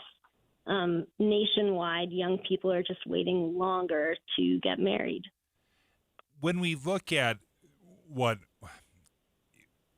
kids, for example, there is a concern about not having enough kids. The replacement, we're having 1.6 kids on average, right? It's below replacement level. And governments around the world have tried incentive programs to try to get more kids, families to have more kids. President Trump has even talked about maybe even a $5,000 bonus if you have a child. Are there incentives, or is there anything that is being done to perhaps promote marriage, or is this something that we just haven't seen an appetite for, unlike what we do for kids? I'm not aware of any policies right now that are directly aimed at encouraging marriage. We have some other researchers here in the Policy Institute that have been looking at marriage bonuses and marriage penalties that sometimes exist within tax structures. And those researchers could talk more about that. But as far as I know, there aren't huge incentives out there that are provided by the government to get married. Yeah, no, and Heidi, I was thinking too, like the flip of this is we have a lower divorce rate. So I can only find that number nationally, and maybe, Heidi, you know it inside of Utah. But right now, the national divorce rate is 7%, right? So I feel like, I don't know, that seems low. Does that make sense? Like I'm looking at, kind of from the American community, that survey, that people who are getting married are also less likely to get divorced. And I wonder, Heidi, I used to always say, anyone who gets married before 25, that's not going to work out. You got to get married after 25. And I wonder a little bit if because people are delaying, maybe they're in a better place or something, like the marriage has more foundation, right? They're better economically. I don't know. Or maybe it's the case, I think our producer said divorce is really expensive. So maybe that's really low rate because that's too expensive. I don't know if you could speak to that. Yeah, so the marriage rate in Utah has been going down, but also the divorce rate in Utah has been going down. They've gone down together. So if we look back to 2010, here in Utah, for every 1,000 married Utah women in 2010, 22 would experience a divorce in a year. And today, 13 out of every 1,000 married women are getting divorced. So in just 13 years of data collection, we're seeing a pretty nice decline in the divorce rate. And that's happening here in Utah and across the nation. Is there anything that would explain that drop? Yeah, I mean, there's a lot of hypotheses out there about why. I do know that in general, some of the U.S. states that have the lowest marriage rates also have the lowest divorce rates. So here in the U.S., states like Vermont and Connecticut and New Hampshire have the lowest divorce rates in the country, but those states also have pretty low marriage rates. So sometimes those two things go hand in hand. That's not the case here in Utah, where we have a really high marriage rate. We have the highest marriage rate in the nation right now, and our divorce rate is not especially high. It's just sort of in the middle of the pack. Oh, very interesting research. Thank you so much for joining us. Heidi Pryor is a public policy analyst with Kempsey Gardner Policy Institute, is the lead author of this report as we're learning more and more about what's happening to marriages here in Utah, and we're seeing a sharp decline. 63% of Utahns were married back in 1980. Now it's down to just under 55%. Let's continue this conversation, Leah, as we kind of absorb this information. what that means and what this marriage trend means for Utah and the impact that it will be long term. This is a story of the one. As a maintenance specialist for university housing, he knows college students can major in wear and tear. Plus, housing so many students doesn't leave a lot of room to house all the supplies he needs. That's where Grainger comes in. With over 1 million industrial-grade products and fast, dependable delivery, Grainger carries the quality products he needs so he doesn't have to. From a new door hinge to a whole new faucet. Call, click Grainger.com, or just stop by. Grainger, for the ones who get it done. Wesley Financial Group is not a law firm. Do you find yourself stuck in a timeshare? Get the real facts about the timeshare industry and your options for cancellation. Chuck McDowell, founder of Wesley Financial Group, has put together a free information guide that reveals the secrets the timeshare industry doesn't want you to know, including the 5 ways to get rid of your timeshare. Call now and get this timeshare cancellation guide absolutely free. Call 800-838-6161. That's 800-838-6161. 800-838-6161. I'm Dave Cawley, investigative journalist and host of the podcast Cold. In October of 1985, a woman named Cherie Warren left work at a busy Salt Lake City office to meet her estranged husband at a downtown auto dealership. She never made it home. Cherie's car surfaced weeks later in Las Vegas. In the parking lot of a hotel casino. No one knows how it got there. Strange. It was strange. Both Cherie's estranged husband and her boyfriend raised suspicion for investigators. I kind of thought that he might have done something. But no arrests were ever made. In Cold Season 3, we dig into double lives, make new connections in the case, and examine the difficulty raised by reasonable doubt. We want answers just as much as anyone else. They have creeps like that now too, so nothing's changed. That's the new Cold Season 3, The Search for Cherie. Now available anywhere you get your podcasts. Any Hour Services free furnace sale is going on right now. If you haven't scheduled your free estimate yet, do it now. Call Any Hour Services today or schedule online at anyhourservices.com. Dave and Dujanovic. A fascinating new report from the Kemp C. Gardner Policy Institute shows what is happening to marriages here in Utah. And there's a couple of things that stood out to me. Number one is we're just getting married later in life right now. 25 years ago, the average age of getting married for a guy was 23 years old. That was me. We got married in 1999. So we were Utah through and through. I got married at 23. My wife got married at 21. We were the standard. We've been married for 25 years. Now it's jumped up to 27 years old for your first marriage for guys, and then 25-year-old for women. Yeah, so I just want to say, I feel bad because in the last segment, I'm all, if you're under the age of 25, you shouldn't get married. And so now I sit here looking at you and your wonderful marriage, and I apologize for that. But I'm actually a case in point. My first marriage, I was 22, and I ended it within a year because literally I thought, oh, no, this is not, like it was a mistake. Does that make sense? And I figured that out really quickly. My second marriage to my husband, I'm at 27, so I actually kind of get married at the time that most people are getting married. And I, at that time, was like, oh, no, but like I've already seen this film. I know how it ends when it ends in divorce. That's not fun. Do you want kids? Because if you don't want kids, I probably don't need a marriage. So I just wonder a little bit, Dave, about, what is the lived experience of young people today that's different from us, right? Because we are 1990s brats, right? We were making all those decisions in the 90s. Do they look at and say, I can't possibly move out of my parents' basement, and maybe marriage for them is having their own home, right, with a spouse, or they're thinking children are really expensive? You and I were talking off the air, like, I have friends who are like, should we have kids? We made a pro-con list, and I always go, don't do that. Yeah, because the minute you do that, like the con list. You'll find a lot of cons in there. A lot of cons. The pro is, we love them. That's right. Like, oh, yeah, but $300,000? That's what it costs for 18 years? The pro is all of your hobbies become whatever activities they are doing. I mean, it's fabulous, right? Yeah. So, but a little bit, I wonder if a lot of people are making like a pro-con list and saying, maybe I don't really want to have kids. And so I can't figure it out. Like and I appreciate it that Heidi doesn't want to speculate because God bless her, she's a good researcher. Right. But I feel like you and I could speculate, like what is it about the decision-making calculus that you and I, both at the ages of 22 and 23, would have thought, we're ready for this. You clearly were, I was not, right? But it was never a case that I didn't think, or how do I say that I wouldn't, like marriage would have been a default or something, right? Like making that choice would have been an obvious choice. Okay, so many things here that I think where my mind is jumping is, number one, why are we choosing not to get married? And then why are we waiting longer to get married?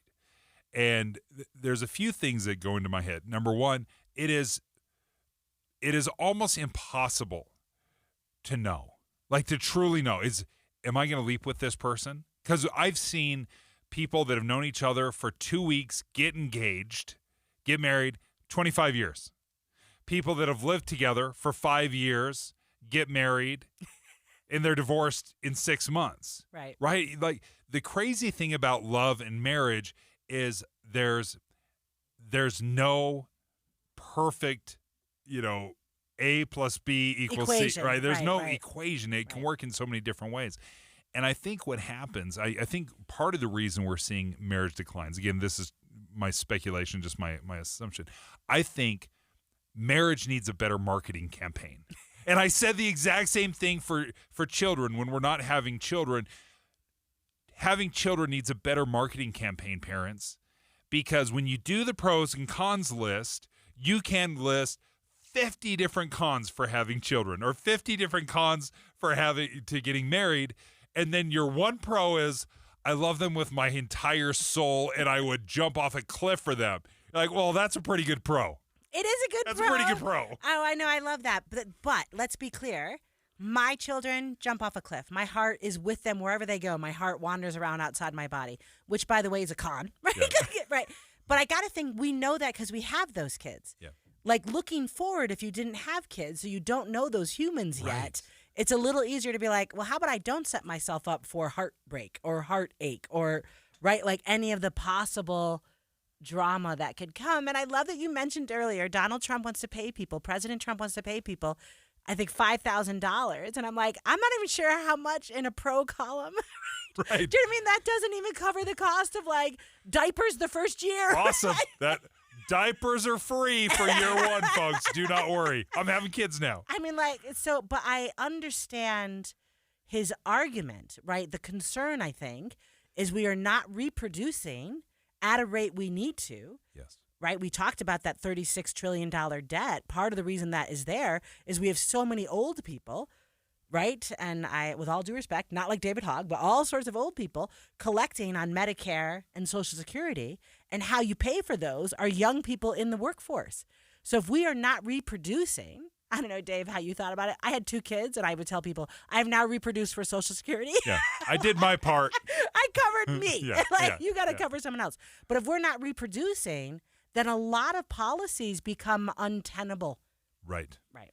And the other thing I would add, too, and I'm so sorry I just stepped on you like that, but the other thing I do worry about, too, is if people aren't married and they don't have kids, who takes care of them in their old age?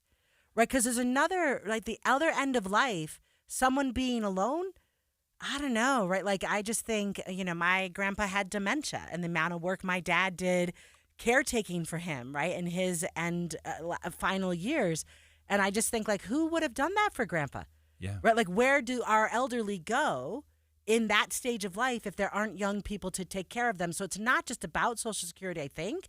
And it's not just about, like, the fiscal, financial pros and cons we're talking about. But I think there's all sorts of layered policy impacts or cultural impacts in the fabric of our society, right, that might be affected by these choices. There's also some interesting data, and when you look at when to get married, there's, and this is speaking very generally, Brad Wilcox has done a lot of research into this, and you can find this research, but there is kind of this sweet spot of when to get married, and this 23 to 27 is really kind of a sweet spot when you're married in your teens. You have some real struggles. Those marriages often will end. Obviously, you're very young, immature, but then when you get married too late, what they found is oftentimes you can become too set in your ways, right? And you're not really growing together and you're used to having so much independence that all of a sudden making all these sacrifices and compromises with your spouse and doing things that you don't necessarily want to do, but because that's how marriages work, is that you become a little bit too stifled. Or you feel like, I like my life and I'm not ready to make those sacrifices. So there's this balance of getting married, growing together. It doesn't have to be perfect for it to be good. And I think that, again, going back to the marketing campaign, it doesn't have to be perfect for a marriage to be good. Do you think maybe like 50 years of, I don't know, Disney movies, right? Yes. That ends right at the marriage, right? Like, Right. really has done a disservice. No one shows Belle and Beast yelling at their ugly kids that are just breaking all the fine china. No one sees that aspect of it. So I wonder a little bit if, like, our media has done us, popular culture has done us a disservice because we don't really show. I love how you just said that. It's not always perfect, but it's always challenging and interesting. Yeah. Right. But it is not the fairy tale romance all the time. Such an interesting piece of research. I love when we see these kind of things, what the trends are. But again, a couple things that stand out to us. In 1980, 63% of Utahns were married. Now it's 55%, so almost a 10% drop. We're getting married later. Back in 2000, I was married in 1999. We got married at 23 years old. Guys got married at 23. Girls got married at 21. And now it's 27 and 25. We're getting married for about 4 years later than it was 25 years ago. So very interesting. Big thanks to the Kim C. Gardner Policy Institute for joining us. Some great research there. Jeff Kaplan. When I was a kid, my parents got me a subscription to Newsweek magazine. I would devour every page into the night. And to this day, I sit on my iPad looking for stories for my minute of news, flesh out our coverage, and I get to share the news with you. Jeff Kaplan's Afternoon News, 3 to 7 on KSL News Radio. One of the best things about Salt Lake City Fat Loss is results, right? I mean, if you're going to join a program, you want to lose some weight, you want to see some results, and you want to see big results. We have seen, and research proves this out to be the case, when you try to lose some weight on your own, you eject pretty quickly. But when you pay for a program, you stick with it. And that makes sense, right? You're not going to pay for a program and then you're like, cheat day Thursday and cheat day Monday morning.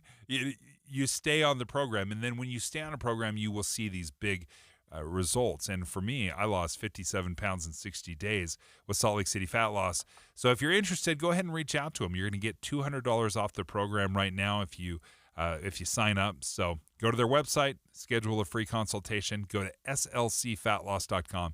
That's slcfatloss.com. No doubt about it, April weather can be totally unpredictable. What is absolutely predictable during the month of April is the great meal that awaits you at Ruth's Chris Steakhouse. It's the change of the season. It's time to start anew, and making your reservation at either Hotel Park City or downtown Salt Lake City for Ruth's Chris Steakhouse will start your spring off on the perfect note. I love the fact that when your meal is served at Ruth's Chris Steakhouse, it's served sizzling on a 500-degree plate. So each and every bite throughout the meal will taste absolutely perfect. Don't forget to always save room for dessert, but those side dishes are amazing. Whether it's asparagus, whether it's au gratin potatoes, the list goes on. Ruth's Chris Steakhouse prepares and serves your meal with perfection. Make reservations now. Hotel Park City and downtown Salt Lake City. Everyone loves the look of granite countertops, but they aren't the only option. When it's time to give your kitchen, bathroom, or basement a fresh new look, start at CountertopFactoryLLC.com. Countertop Factory offers high-quality laminate countertops that look amazing and cost just a third of the price of stone. Yeah, you heard that right, a third of the price. And these aren't your grandma's countertops. You'll get that luxurious look and feel without emptying your wallet. And with beautiful varieties of colors and patterns, it's easy to find something affordable and durable that fits your style perfectly. Countertop Factory installs most countertops in only 7 to 10 days from when they measure. That's faster than you can binge watch your favorite series. And it's not just countertops. At Countertop Factory, browse cabinet options to match your new countertops, all professionally installed to ensure everything looks flawless. From homes to offices to schools and hospitals. Get started 24/7 at CountertopFactoryLLC.com. That's CountertopFactoryLLC.com. Did you hear? A recent stash of $10 gold Liberty coins from the 1800s has been found. These gorgeous gold coins are as bright and shiny as the day they were struck in the late 1800s. And less than 200 of these gold coins are available. Coin experts are calling this gold find an incredible opportunity. Call 1-800-917-4635 and you are guaranteed a $10 gold Liberty coin minted by the U.S. Mint in the 1800s. But with extremely limited availability, you must call now. These gold Liberty coins from the 1800s are still in uncirculated condition. That is history you can hold in your hand. To learn more, call 1-800-917-4635. Call now and you'll receive a free American Coin Collector's Bonus Package, a $40 value, free with every order. Call 1-800-917-4635 now to secure your $10 gold Liberty coins dated from the 1800s before they sell out. That's 1-800-917-4635. KSL FM Midvale. KSL Salt Lake City. From the KSL Common Spirit Health Studios, this is KSL News Radio. Utah's news, traffic, and weather station. It's 11 o'clock at KSL News Radio. I'm Jessica Lowell. KSL's top story this hour: 2 UTA employees were hit by a car after exiting a front runner earlier this morning. Both were taken to the hospital. One is in critical condition. The other is in serious condition. UTA says it's being investigated as a possible hit and run. Our top national story this hour from ABC News: China is pushing back against President Trump's claims that they're actively negotiating tariffs. Here's ABC's Karen Travers with the latest. We're certainly seeing a different tone from President Trump in the last couple of days, and the reasons for that could be multiple. One, he has his eye on the markets, and you saw a rally on Wall Street when the president was taking a different approach, saying that there are positive signs in the negotiations with China. The White House earlier this week had said they're setting the stage for a trade deal with China. He's also trying to coax China to the table, trying to get President Xi, who he keeps saying he has a great relationship with, to a negotiating table. The president says the final tariff on China's exports could come down substantially. And your money at this moment: markets still rallying, stocks up as the Fed signal a potential rate cut, Dow up 412 points. Coming up, time to pull out the umbrella. KSL weather is next. KSL News Time 11:01.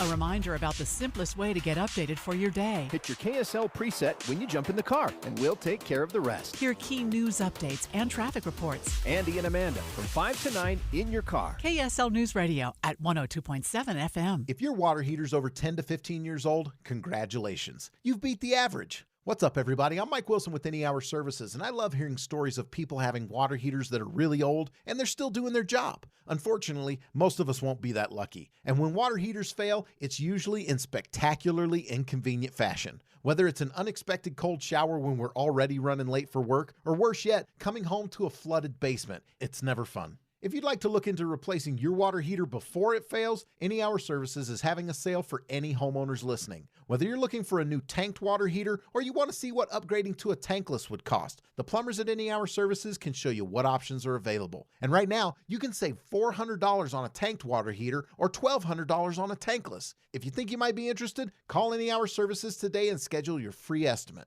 801-443-7400. You can Google Any Hour Services. You can even schedule online at anyhourservices.com. No one helps more homeowners than Any Hour Services. Hi, I'm Smokey Bear, and I made an assistant to help you out, because only you can prevent wildfires. Hey, Assistant Smokey Bear. Call me Papa Bear, because I'm grilling up dinner. Do you get it? Yes, good job. So, what should I do with all these coals? Don't just toss them out. Put them in a metal container because those embers can start a wildfire. I understand.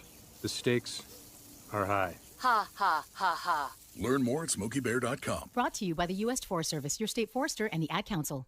This message comes from Viking, committed to exploring the world in comfort. Journey through the heart of Europe on an elegant Viking longship with thoughtful service, destination-focused dining, and cultural enrichment on board and on shore. With small ships that bring travelers closer to the destination, there's more time to explore. And every Viking voyage is all-inclusive, with no children and no casinos. Discover more at Viking.com. And now, the moment we've all been waiting for. Get it. It's time to spring into summer with Soda Weight Loss, because right now you'll get our biggest discount of the year. Are you serious? Yeah! Just 3 weeks in, and the pounds are dropping off very quickly. I am down 26 pounds in 3 weeks. Every single day, Soda Weight Loss is helping people let go of the weight without drugs, without hunger, and the weight stays off. I let go of 50 pounds. It felt unreal. I was so proud of myself. My body did exactly what it wanted to do.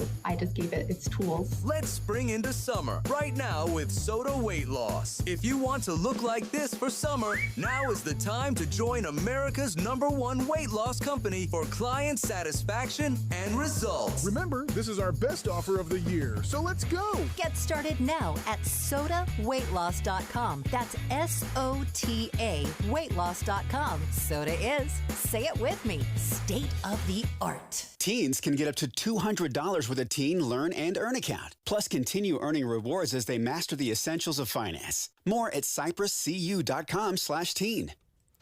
Traffic and weather together brought to you by Mountain America's My Style checking account with built-in benefits. Here's Heather Kelly. There are no delays right now anywhere across the Wasatch Front, but we've had plenty of accidents. Now, right when they happen, they slow everybody down, but then they're quickly moved over to a shoulder or off the freeway completely. So right now, everybody's moving at pretty nice speeds on I-15 throughout Utah, Salt Lake, and Davis counties, both directions. You won't have any issues coming out of Tooele County on SR 36, I-80, or the 201 freeway, and it's a great drive through Parley's Canyon. Another true David versus Goliath miracle movie from director T.C. Christensen. See Raising the Bar, the story of a high jumper Alma Richards' journey from rural Utah to an Olympic gold medal. In theaters now. Heather Kelly in the KSL Traffic Center.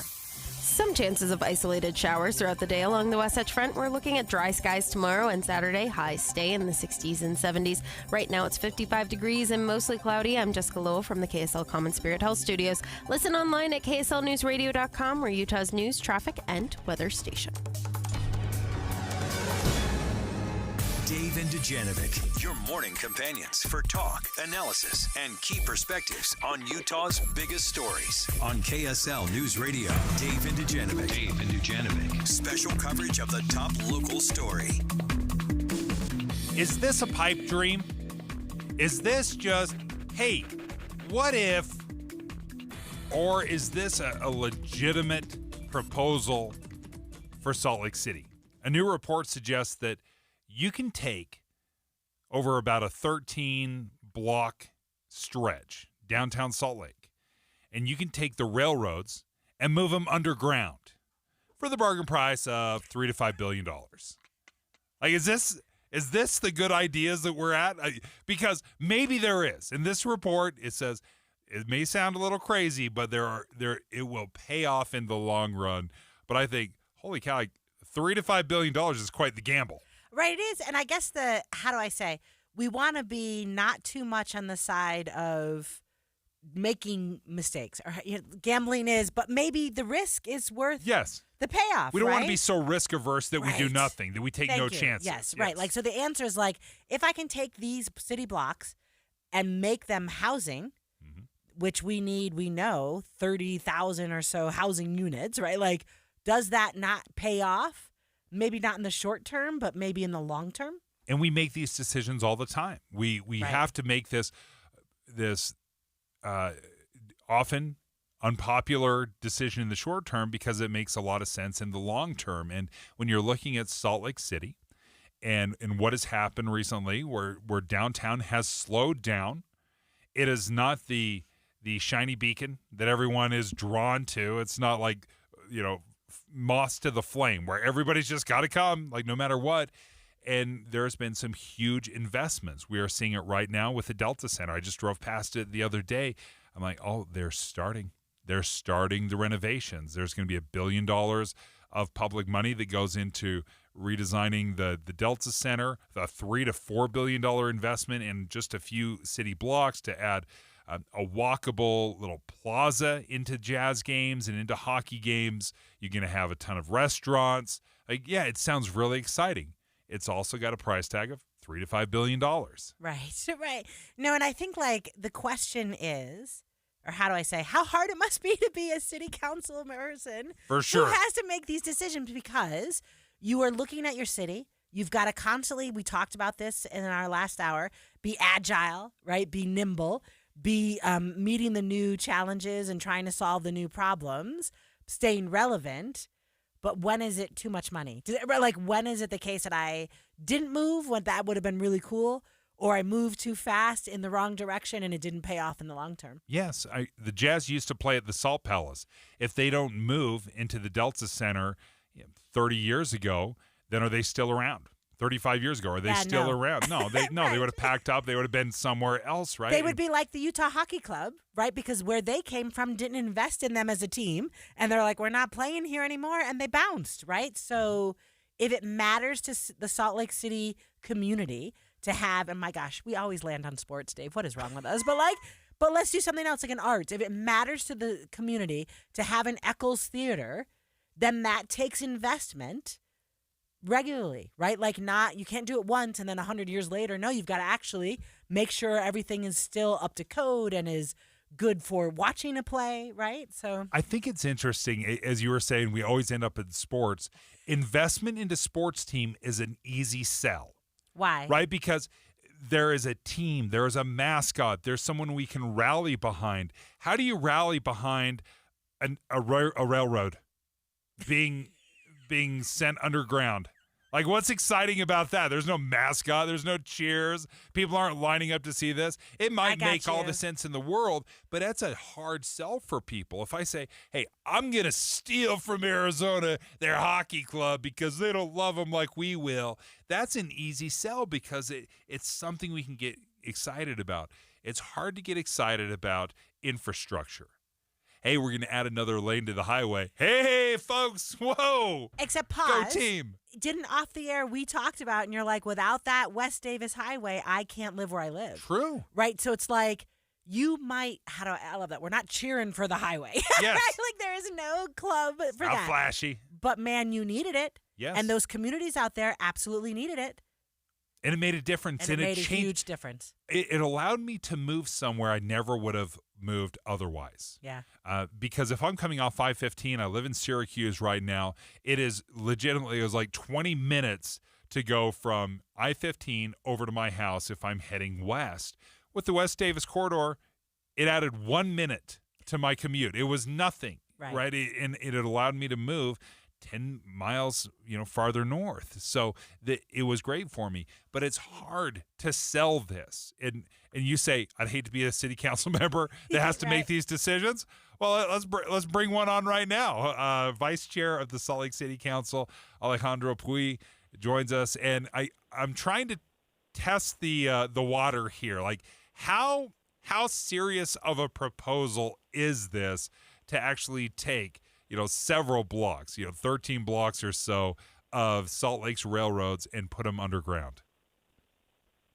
Hi, thank you for having me. It is as serious as the state and the rail company wanted it to be.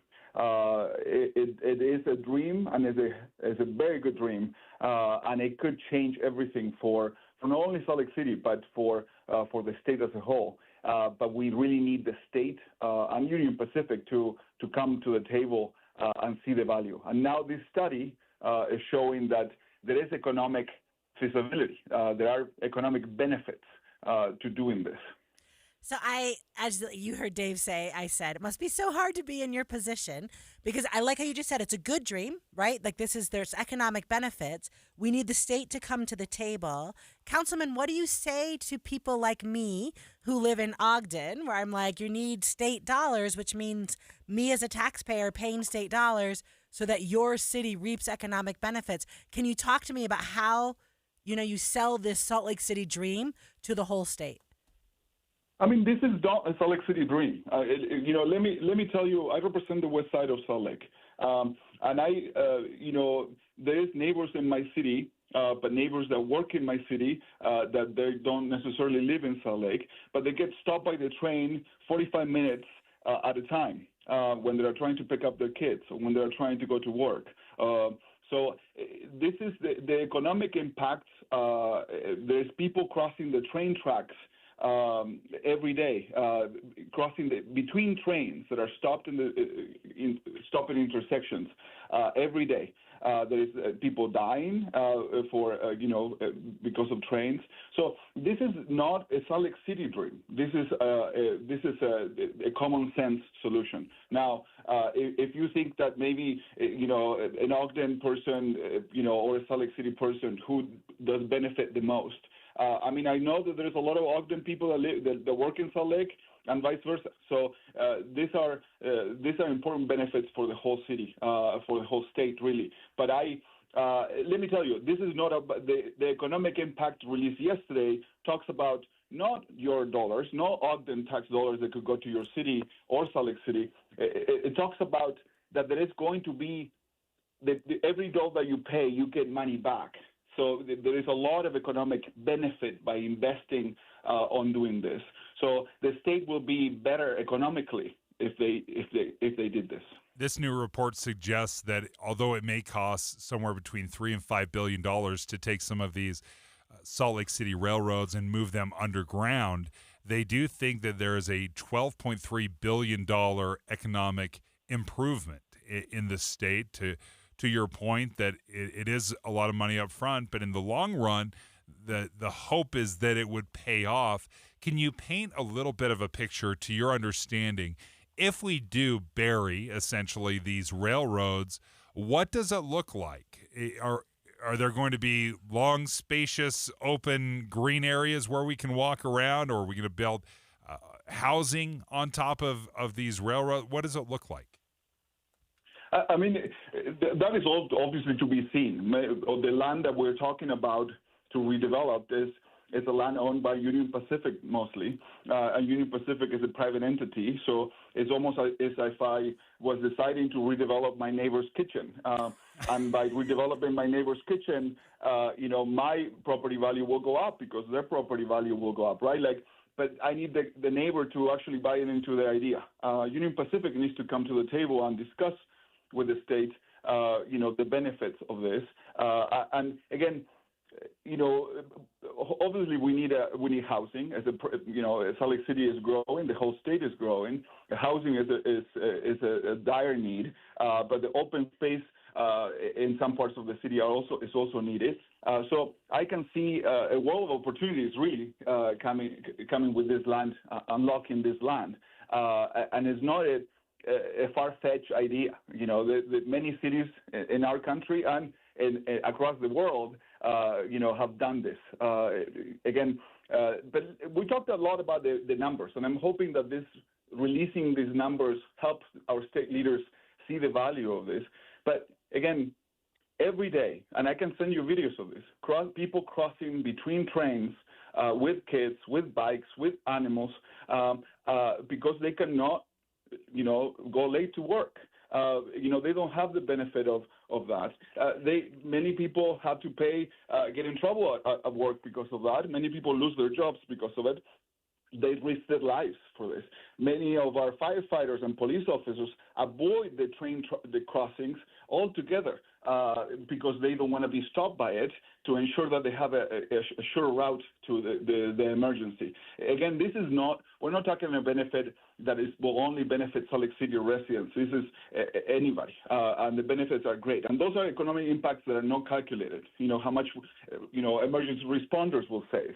How many people will not have to lose their jobs because of being 45 minutes at a time stopped. And we're not talking about one intersection. These trains are miles long. In my district on the west side of Salt Lake, they are stopping 3 to 5 intersections at a time, and there are no other intersections after that. So you have to go pretty much across the city to go to the other side of the train track. Oh, those trains, they can get incredibly long. Councilman Puy, thank you so much for joining us. That was Alejandro Puy, who's the vice chair of the Salt Lake City Council, as they are looking at a proposal or a report that says that you could bury portions of Salt Lake City's railroads underground. It comes with a hefty price tag. It's $3 to $5 billion, about 13 blocks worth of railroads that would go underground. But that would open up, it would connect East and West Salt Lake in these areas that are crucial. But it's a heavy investment. And when I start looking at investments and the promises are very compelling, right? They're exciting. But they are that very thing. They are promises. Right. But I also love, oh my gosh, his point that I need to redevelop my neighbor's kitchen Yes. so that my house goes up in value. And they don't have Union Pacific at the table yet. Yeah. So a little bit your question, and maybe it should have been our first question right off the top at the beginning of the show, is this even close to being a reality if the person who owns, not the person, but the entity that owns the property has not been part of the conversation? Again, I think it's I don't want to say fever dream because you know what I mean, but it's like people think this is a cool idea. That's great. I think a lot of things are a cool idea, but you actually have to have Union Pacific in the room. Yes, and when we talk about these cool ideas, I get when you're talking about billion-dollar investments in multiple billions of dollars, you have to start laying the track early.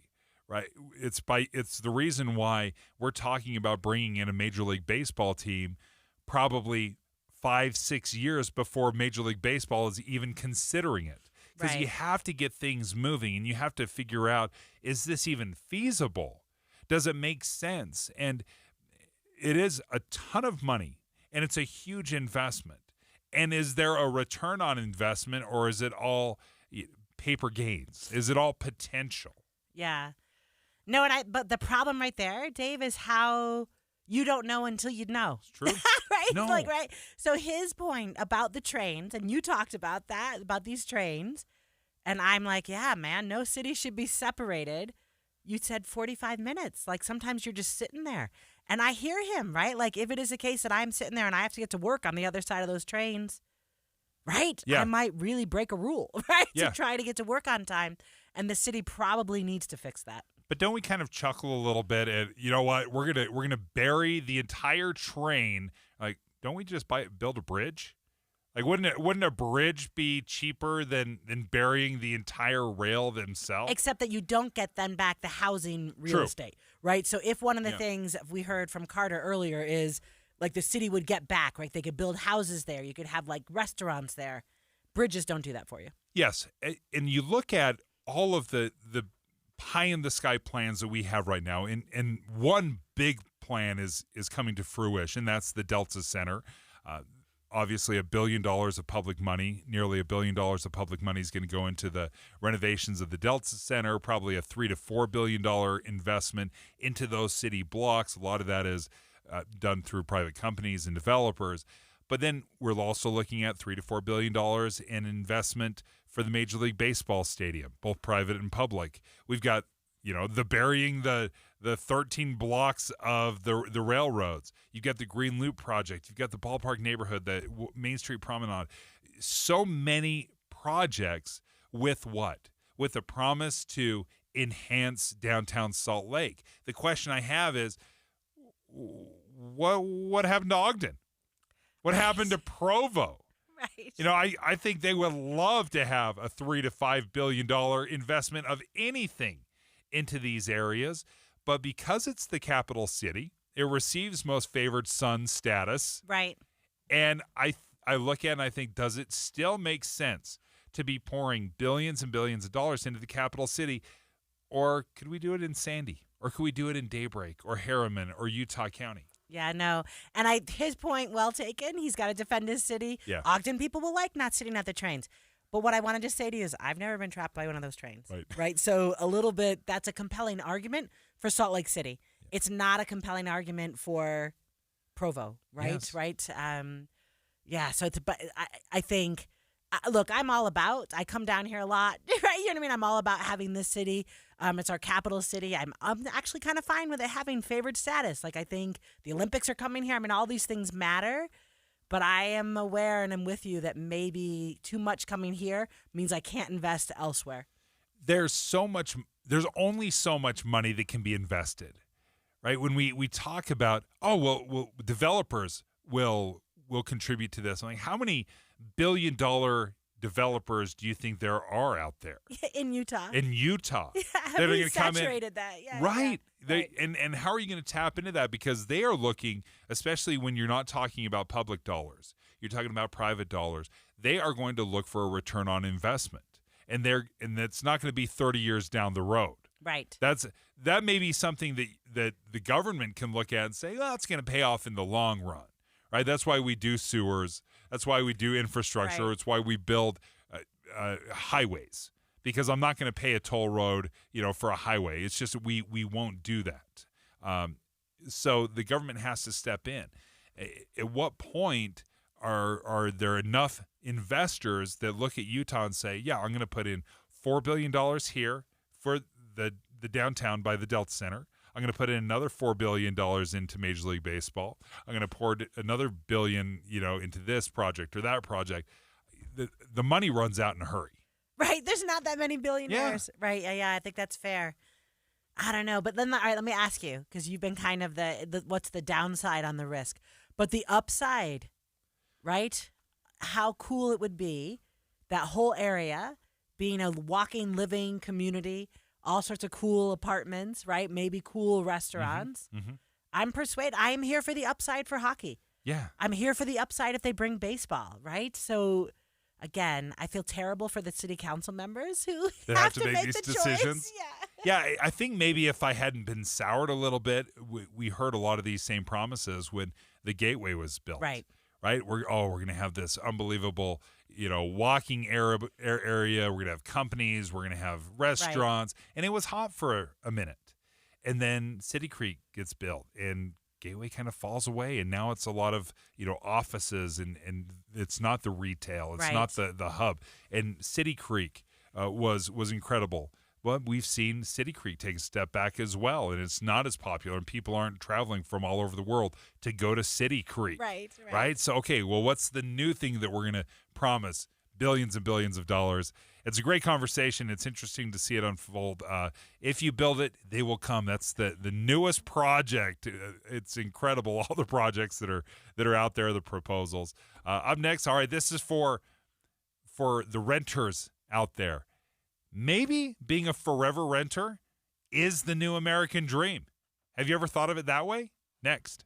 Do you need new windows? Look, all glass pretty much looks the same to the naked eye, but if your windows aren't triple-coated, argon-filled and sealed double-pane glass, the cold is seeping in. You need to call Advanced Window Products. They use the highest quality glass and premium vinyl to create state-of-the-art windows and frames, and for 38 years, they build those frames right here in Utah. Custom crafted for Utah's climate. The best windows you can buy at prices 30 and 40% less than what the big companies charge because they cut out the middleman. They're the factory.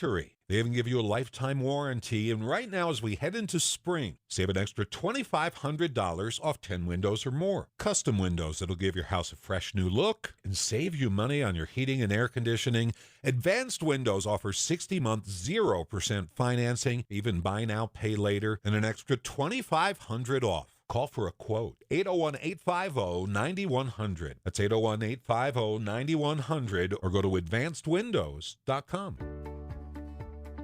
You know how they always used to ask you in grade school, what do you want to be when you grow up? I bet I'm the only kid who ever stood proud and said, I want to be a rain gutter or siding installer. Jim Jr. here with RGS Exteriors, and man, I can still remember all those wannabe astronauts and quarterbacks looking at me like I was an idiot. Who would want to install rain gutters or siding? Somebody who was a fourth generation in business. That's who. My great-grandfather, T.R. Brown, started the company in the 50s. Then my grandfather took over from him, then my dad, Tim Sr., and now I've been at the helm since 2005. Every day I wake up and think, man, I'm living the dream. And now my own kids are starting to work in the business too. 5 generations. If you want gutters, siding, windows, or any exteriors on your home, and a company that really cares deep down to our souls, give RGS a call. 801-280-3110 or find us online, rgsutah.com. That's rgsutah.com. 801-280-3110, rgsutah.com. Wesley Financial Group is not a law firm. Are you a victim of the timeshare trap and think there's no way out? I'm Chuck McDowell, founder of Wesley Financial Group, the original timeshare cancellation expert. And I'm here to tell you that there is a way out. All you need to do is give my office a call. I will send you a timeshare exit information kit absolutely free, explaining how the timeshare industry works and your options for cancellation. Call Wesley now for your free info kit. 800-371-0505. 800-371-0505. Is your AC ready for summer? Don't wait for the heat to hit. Weak airflow? Warm air? Strange noises? These are warning signs your AC needs attention.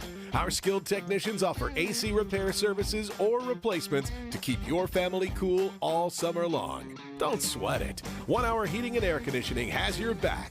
Here to keep your home cool all summer. Visit onehour.com to schedule today. Financing options available. My name is Tom. My name is Cindy. We give to and volunteer with United Way at our community free health clinic. We know our time and money are going to the right places. We don't just wear the shirt. We live it. Give, advocate, volunteer, Live United. Go to liveunited.org. Brought to you by United Way and the Ad Council. How does a soccer club, born in an unlikely place, Utah? You sure you want to do that in Utah? built with players no one else wanted, We knew no one believed in us. reach the league's highest heights? We finally did it. It was like just this feeling of getting to the top of the mountain. How does that same team find a way to shatter expectations in the midst of a fight for its own survival? Our club is burning to the ground as we speak. I'm Amy Donaldson, and in a new podcast, Making of a Moment, the RSL story, we take a closer look at one of those iconic sports moments Soccer is a crazy game, and we saw it firsthand tonight. and unravel how knowing the truth of these moments can transform what they mean. I just kind of got chills right now thinking about it. Making of a Moment, the RSL story, is available now. Follow us at makingamomentpod.com or wherever you get your podcasts. 11:30 at KSL News Radio. I'm Claire Scott. KSL's top story this hour. The University of Utah is going to start offering college credit for former missionaries, military members, and those who've done other service work around the world. KSL News Radio's Adam Small has details. If you've served a religious mission, served in the military, the Peace Corps, AmeriCorps, or done other humanitarian work or community service, the university says you can now get up to 12 credits for that service. University President Taylor Randall says they want to, quote, recognize the sacrifice people have made serving their country and communities. The U says the amount of credit each student receives will be determined on a case-by-case basis. Our top national story this hour from ABC News. Pre-orders for Nintendo's Switch 2 are back on after being paused because of the uncertainty due to President Trump's tariffs. Pre-orders of the Nintendo Switch 2 have been so robust they've actually clogged up and caused outages for major retail websites like Target, Best Buy, and Walmart this week. Pre-orders were initially scheduled on April 9th, but that got put on hold by Nintendo because of President Trump's tariffs as the Switch is made in China. Pre-orders went on as planned on April 9th elsewhere in the world.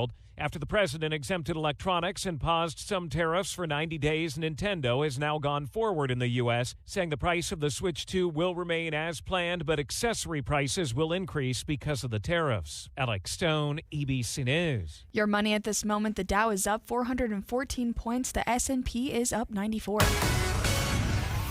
And coming up, isolated showers today. KSL weather is next. KSL News Time, 11:31.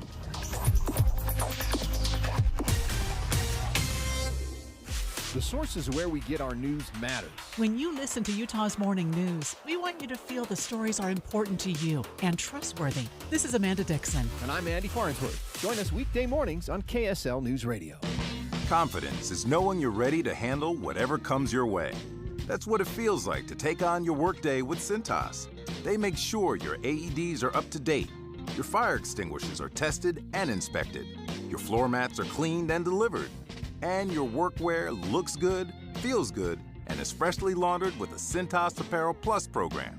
So are you ready to take on today? Visit Cintas.com and get ready for the workday. Offer not valid in all states or where prohibited by law. Loans are subject to lender approval. See website for details. Honey, the credit card bill came, and we're maxed out. Maxed out cards, rent is due. We just need some extra cash to help us get by. Maybe we should go to 27cash.com. With our bad credit, 27cash.com is one of the largest personal loan networks. They can help people with any type of credit get up to $5,000, and cash can hit our bank account as soon as tomorrow. When you need extra cash, go to 27cash.com. That's 27cash.com. 27cash.com. Traffic and weather together, brought to you by Mountain America's My Stella checking account with built-in benefits. Here's Ricky Meese. We actually have some roads in the process of drying out. That's the good news, but we do have a new accident. This is at the interchange westbound I-215 southbound to go southbound on I-15. Now, if you're in that area, it's supposed to be blocking a right lane. Haven't brought it up on the camera yet, but right now I'm not seeing any backups, but be careful in that area. And of course, if you see something happening in traffic, you can always text our KSL Mountain Home Services text line at 57500. Every 2 seconds, someone locally needs life-saving blood. ARUP needs you. 100% of your donation stays in Utah to service hospitals in summer when the need increases. To donate, visit utahblood.org. Ricky Meese in the KSL Traffic Center. A high of 69 with cloudy skies and a few isolated showers. Highs in the mid-70s on Friday and Saturday with a bit of breeze heading into the weekend. Right now it is 56 and partly cloudy. I'm Claire Scott from the KSL Common Spirit Health Studios. Listen online at kslnewsradio.com. We're Utah's news, traffic, and weather station. Dave and Dujanovic, your morning companions for talk, analysis, and key perspectives on Utah's biggest stories. On KSL News Radio, Priced Out, Housing, Special Coverage with Dave and Dujanovic. All right, so maybe renting is awesome. Man, have we changed the way we think about where we live? Or is it still buy or bust? Like, if I'm not living in a home by this age, then I'm a complete and total failure. Because the average age right now, by the way, Leah Murray is filling in for Debbie today. Leah, one of my favorite numbers of the year was the average age to buy your first home is 38 years old right now. Oh, wow. 38. That seems... all right, so given that we just talked about that the median age for getting married was 27. Yes. I guess in my head, my American dream is you get married, you buy a house. So I would have thought. You do, a decade later. Yeah, but then, right? So I just want to tell you, and I've heard you and Debbie talk about this, and I feel like maybe I have a different opinion than you all do. But, I grew up, you own a home. When I moved to Utah from New York, my dad was like, buy a house. And he literally said, if you own a home and you have to sell it, you get all of your rent checks back, right? So I was raised... renting is not a long-term, right, economic, not fiscally irresponsible thing. You're supposed to do is figure out how to buy a house and get into some kind of home. You're throwing your money away. Yeah. That's what you say, right? I mean, I'm throwing my money away, giving it to my landlord. But not building equity, not building wealth, right? I think most Americans, their asset, that wealth is in the home that they own. What is incredible right now is what we are seeing when you look at how much a house costs and how much rent is typically here in the Salt Lake area. Joining us right now, bank rate analyst Alex Gailey. Walk us through a little bit of what you have found when it comes to Salt Lake, owning a home, and rent. Well, thank you for having me here today. Really, it comes down to the fact that the math has changed for people contemplating whether to rent or buy over the last year, and that's especially true in the Salt Lake City metro area. So we found that the Salt Lake City metro area has the fifth widest gap between rental costs and mortgage payments, and that's out of the 50 largest metros. And so what that tells us is that on average, rent is a lot cheaper on a monthly basis than that average mortgage payment. And that's really just a broader reflection of the rental market in Salt Lake City, as well as the housing market, which we see across the country. Affordability has been a huge barrier for most Americans who want to become homeowners, and that is especially true in Salt Lake City. What is that difference? Give us an idea. What's a typical monthly rent in Salt Lake versus a mortgage payment? So average rent in Salt Lake City as of early 2025, it came in at around $1,680, and that is down a little bit from last year when we did this study. While the average mortgage payment in Salt Lake City for a median price home, and we also considered putting 20% down in this scenario, came at about $3,200, and that is up 1% when we did these calculations last year. And so that shows us that there's about a 90% gap in that monthly cost between rent and a mortgage payment right now, and that's not taking into account the upfront costs that come with buying a home and the ongoing costs that come with owning a home. Alex, I got to tell you, I'm just like stunned into silence. Well, clearly not that stunned into silence because I'm talking to you right now. But like, wow, 20% down, $3,197 a month. I could not afford that. And I've been working for 20 years, right? Like, I'm not even sure what that looks like. So can you tell me, because maybe this is where Dave and I argue, I see that as a problem, right? So my argument is the American dream entails having home ownership, that what we want is our young people to be able to buy homes. But maybe, Alex, I'm wrong. Can you tell me, is that buy-rent gap that you are citing at 90%, is that actually a problem that needs to be solved? Is that something to be worried about? Well, it's a reflection of the challenging housing market that we've been facing over the last few years. Really, demand has been high for buying homes, but the supply has not been there across the country to meet that demand. And so what that's done is that's shot home prices up dramatically, especially during that pandemic boom where people wanted to get in when mortgage rates were low. And then over the last few years, what's also happened is now mortgage rates have shot back up as well. So they're north of 6.5%. So you take into fact there's not enough supply. Home prices are now high and mortgage rates are high, and that's why you're seeing these mortgage payments come in a lot higher than they would have a few years ago. At the same time, rents across the country have generally stabilized, and there's actually a lot more rental properties on the market over the last year. That inventory has increased, giving people more options. And so it's really a reflection of the rental market becoming more attractive. The housing market hasn't really improved much, and it's going to likely take a while to see improvement in the housing market. I mean, experts out there are estimating it may still take a couple more years till we kind of see affordability levels go back to what they're calling normal. And it is problematic because we know that buying a home is still central to the American dream. Most people tell us that they do want to be homeowners. And so really the solution here is try to increase the supply of homes we have in the U.S. to try to meet demand. Alex, thank you for joining us. Alex Scaly is an analyst at Bankrate. Thank you for joining us. But that is a staggering number as we look in the Salt Lake City metro area. Typical monthly rent, $1,700. Typical mortgage payment, $3,200.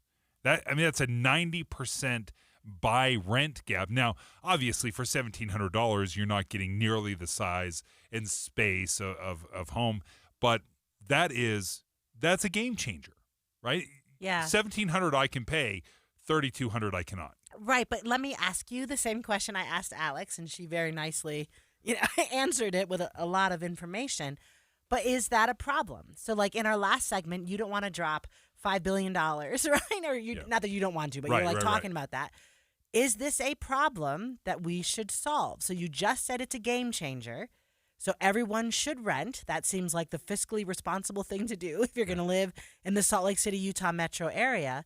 Is that a problem, right, to which government should spend some of its resources trying to increase, as Alex said, the housing supply? And that's almost what it would take is for, say, the state of Utah to send down an edict or a demand and say, we're not going to leave up local zoning just to the city councils who are highly influenced, obviously, from the people that elect them. Like, I understand that. But what happens is those local city councils say, well, I don't want high-density housing in our area. And not in my backyard. Not in my backyard, right? Very NIMBY. But that's almost where the government, the larger 30,000-foot view needs to step in and say, I know you don't want it, but we absolutely need it. One of the things that stood out to me, I was looking at Redfin and kind of doing some research on homes, and I was looking in Kansas. In Topeka, Kansas, they had homes for obviously $500,000, $600,000, $700,000. Yeah. They also had homes for $110,000 and $250,000 and $275,000. There was a variety, and that's what we are missing here in Utah. Is we don't have a variety. No, man, they're all right. The listeners didn't see me just point to the roof. Like they're all through the roof. Yeah. Yes, and when we don't have that kind of flexibility, it's just incredibly difficult. Now, sure, you might be saving, to your point, and your dad's advice, get into a house. Sure, $1,700 may be good for your month-to-month budget, but that is burning the money. That's not going into equity. You're not gaining anything. No wealth accumulation. Yeah, no wealth accumulated. Now, if you took that $1,700 and then you're like, I'm squirreling away the difference, and $1,000 is going into savings every month, then. But that's not what we do. I was like, have you ever met someone who does that? Well, we don't do it because you were like, 1,700 is tough enough. So we appreciate Alex Gailey joining us from Bankrate. When we come back, this is one of my most – I'm so excited about this topic because I love talking about higher education. Leah Murray, a college professor, wants more accountability, and she's going to share her perspective next.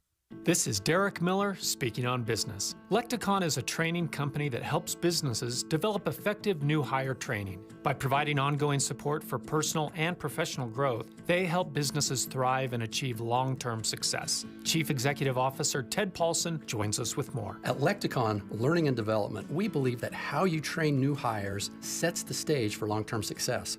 That's why we specialize in building customized new hire training programs that equip new employees with the tools they need to excel from day one. But we don't stop there. We also provide ongoing personal growth and professional development training designed to keep teams aligned, engaged, and thriving. Our approach enhances workplace culture by focusing on well-being and promoting continuous learning, which translates into happier, more productive teams.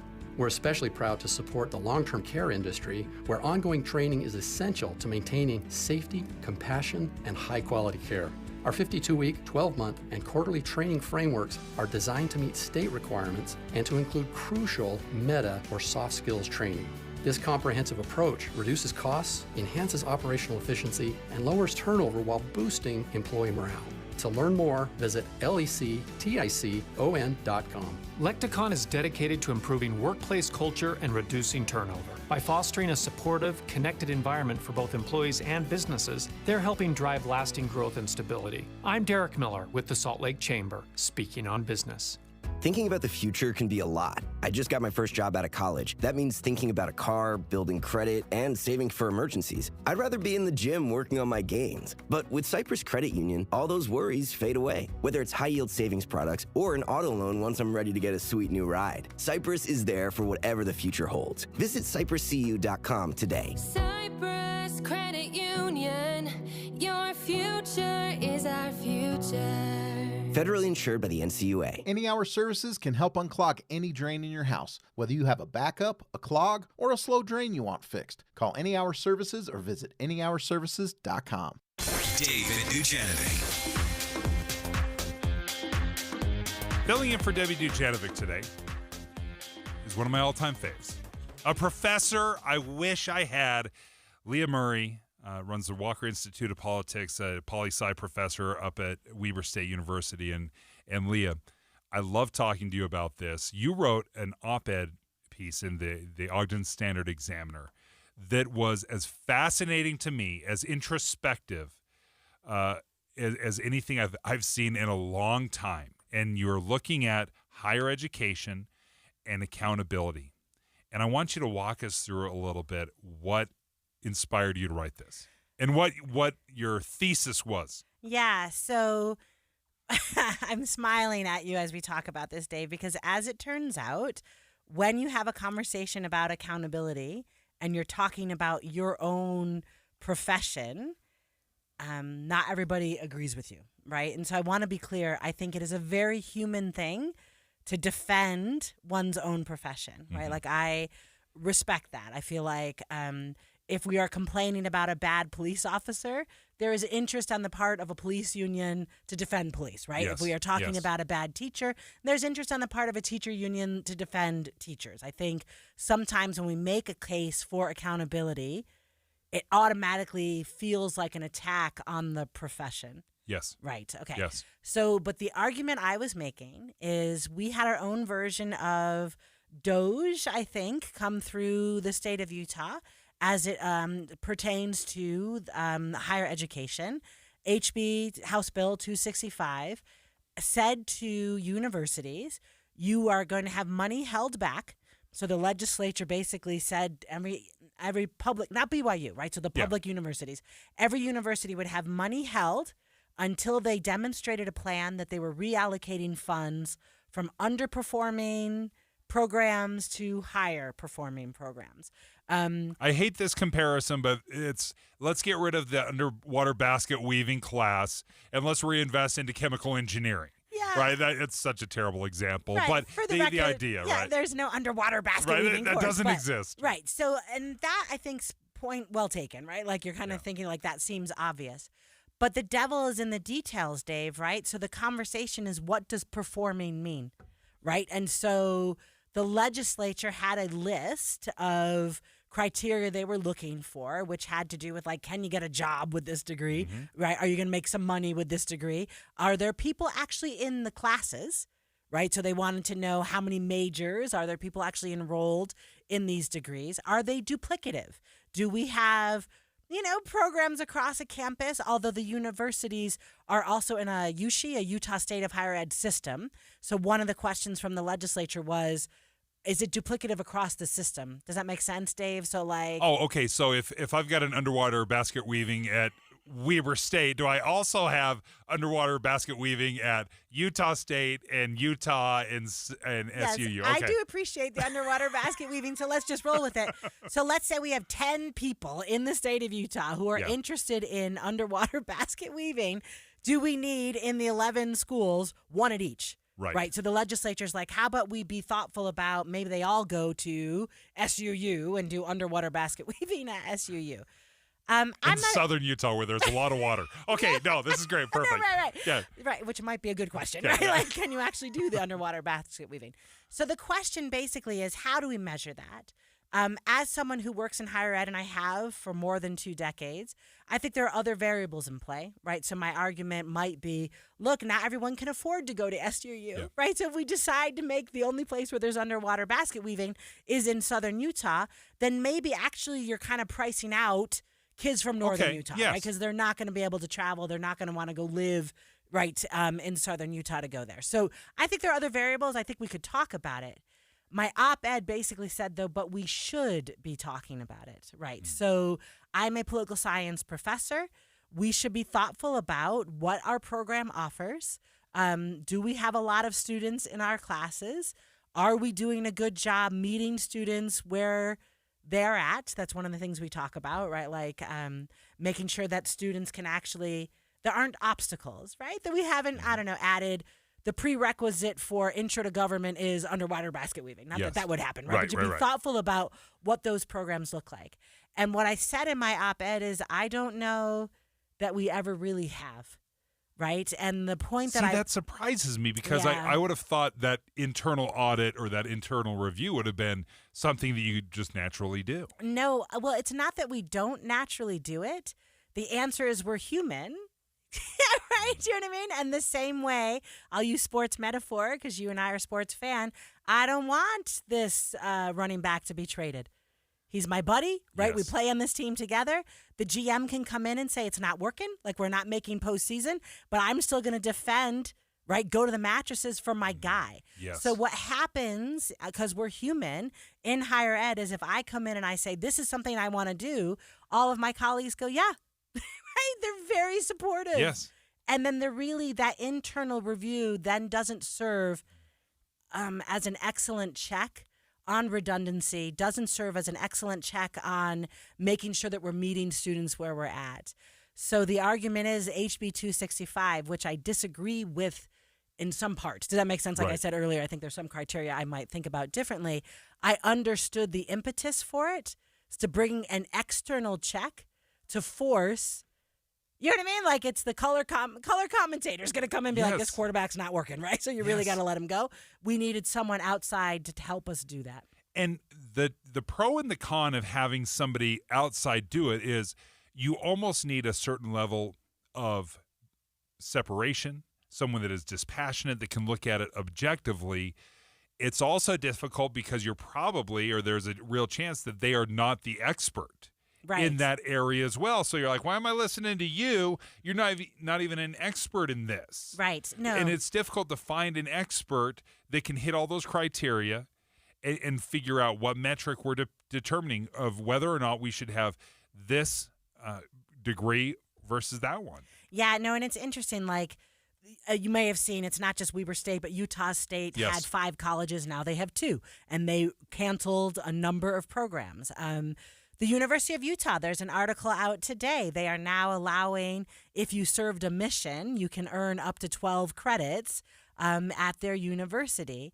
I'm not saying that's directly in response to HB 265, but I think it is being how you've been saying the whole show. Maybe it's being nimble, right? So it's taking higher ed, which like all government agencies, dude, we've been around a long time since like Socrates, right? We've got paths, ways that we do things. And maybe us trying to be more adaptable to our student population, it's been maybe 265 has been helpful. That's it's very difficult to criticize, your job, right? It'd be me coming out and saying, you know what, radio, blah blah blah blah, right? Anytime you criticize, you're like, what are you doing? But I think the fear of being honest and introspective actually does us a disservice, because I think when we are honest and even critical when necessary, it builds more trust in the institution. It builds more trust in you. If you can say, you know what, I think we missed this. I'm like, wow, well, she sees it. Now because she sees it, she can do something to change it and to improve upon it. I think it actually improves the conversation and improves trust. Thank you. And I do think it improves trust with different stakeholders. For sure. Right. So my faculty colleagues frustrated with me for making that argument, but a lot of people in the public were like, thank you for saying that. Actually, that's right. And if you're doing that, that's good. It is good, and I appreciate you writing it, because it's not easy. You put yourself out there, and welcome to the life of a radio host. You're like, oh, what am I doing? It can be difficult, but it's thoughtful. It's in the Ogden Standard Examiner. Go ahead. Leah Murray, Google it, Ogden Standard Examiner. It's the first thing that pops up. It's fantastic. It's well written. So thank you so much for filling in for Debbie thank today. You. This is fun. Always love hosting with you. So coming up next, Maria Chaleos with Utah's Noon News. Utah's #1 roofing contractor is now booking for spring, and what an opportunity. If you've been thinking it's time for a new roof, call IWC Roofing right now. Start of the season. They'll give you $1,500 off the quote on your new roof. IWC roofs more homes than any other company in Utah, and they're the highest-rated roofing contractor in the state. And wait, it gets better. Instead of turning your world into chaos for an entire week, IWC will finish your project in a single day. Along the way, they'll even send you updates and pictures from the roof so you know exactly what you're getting. And when they're done, they'll power wash your driveway just to say thank you.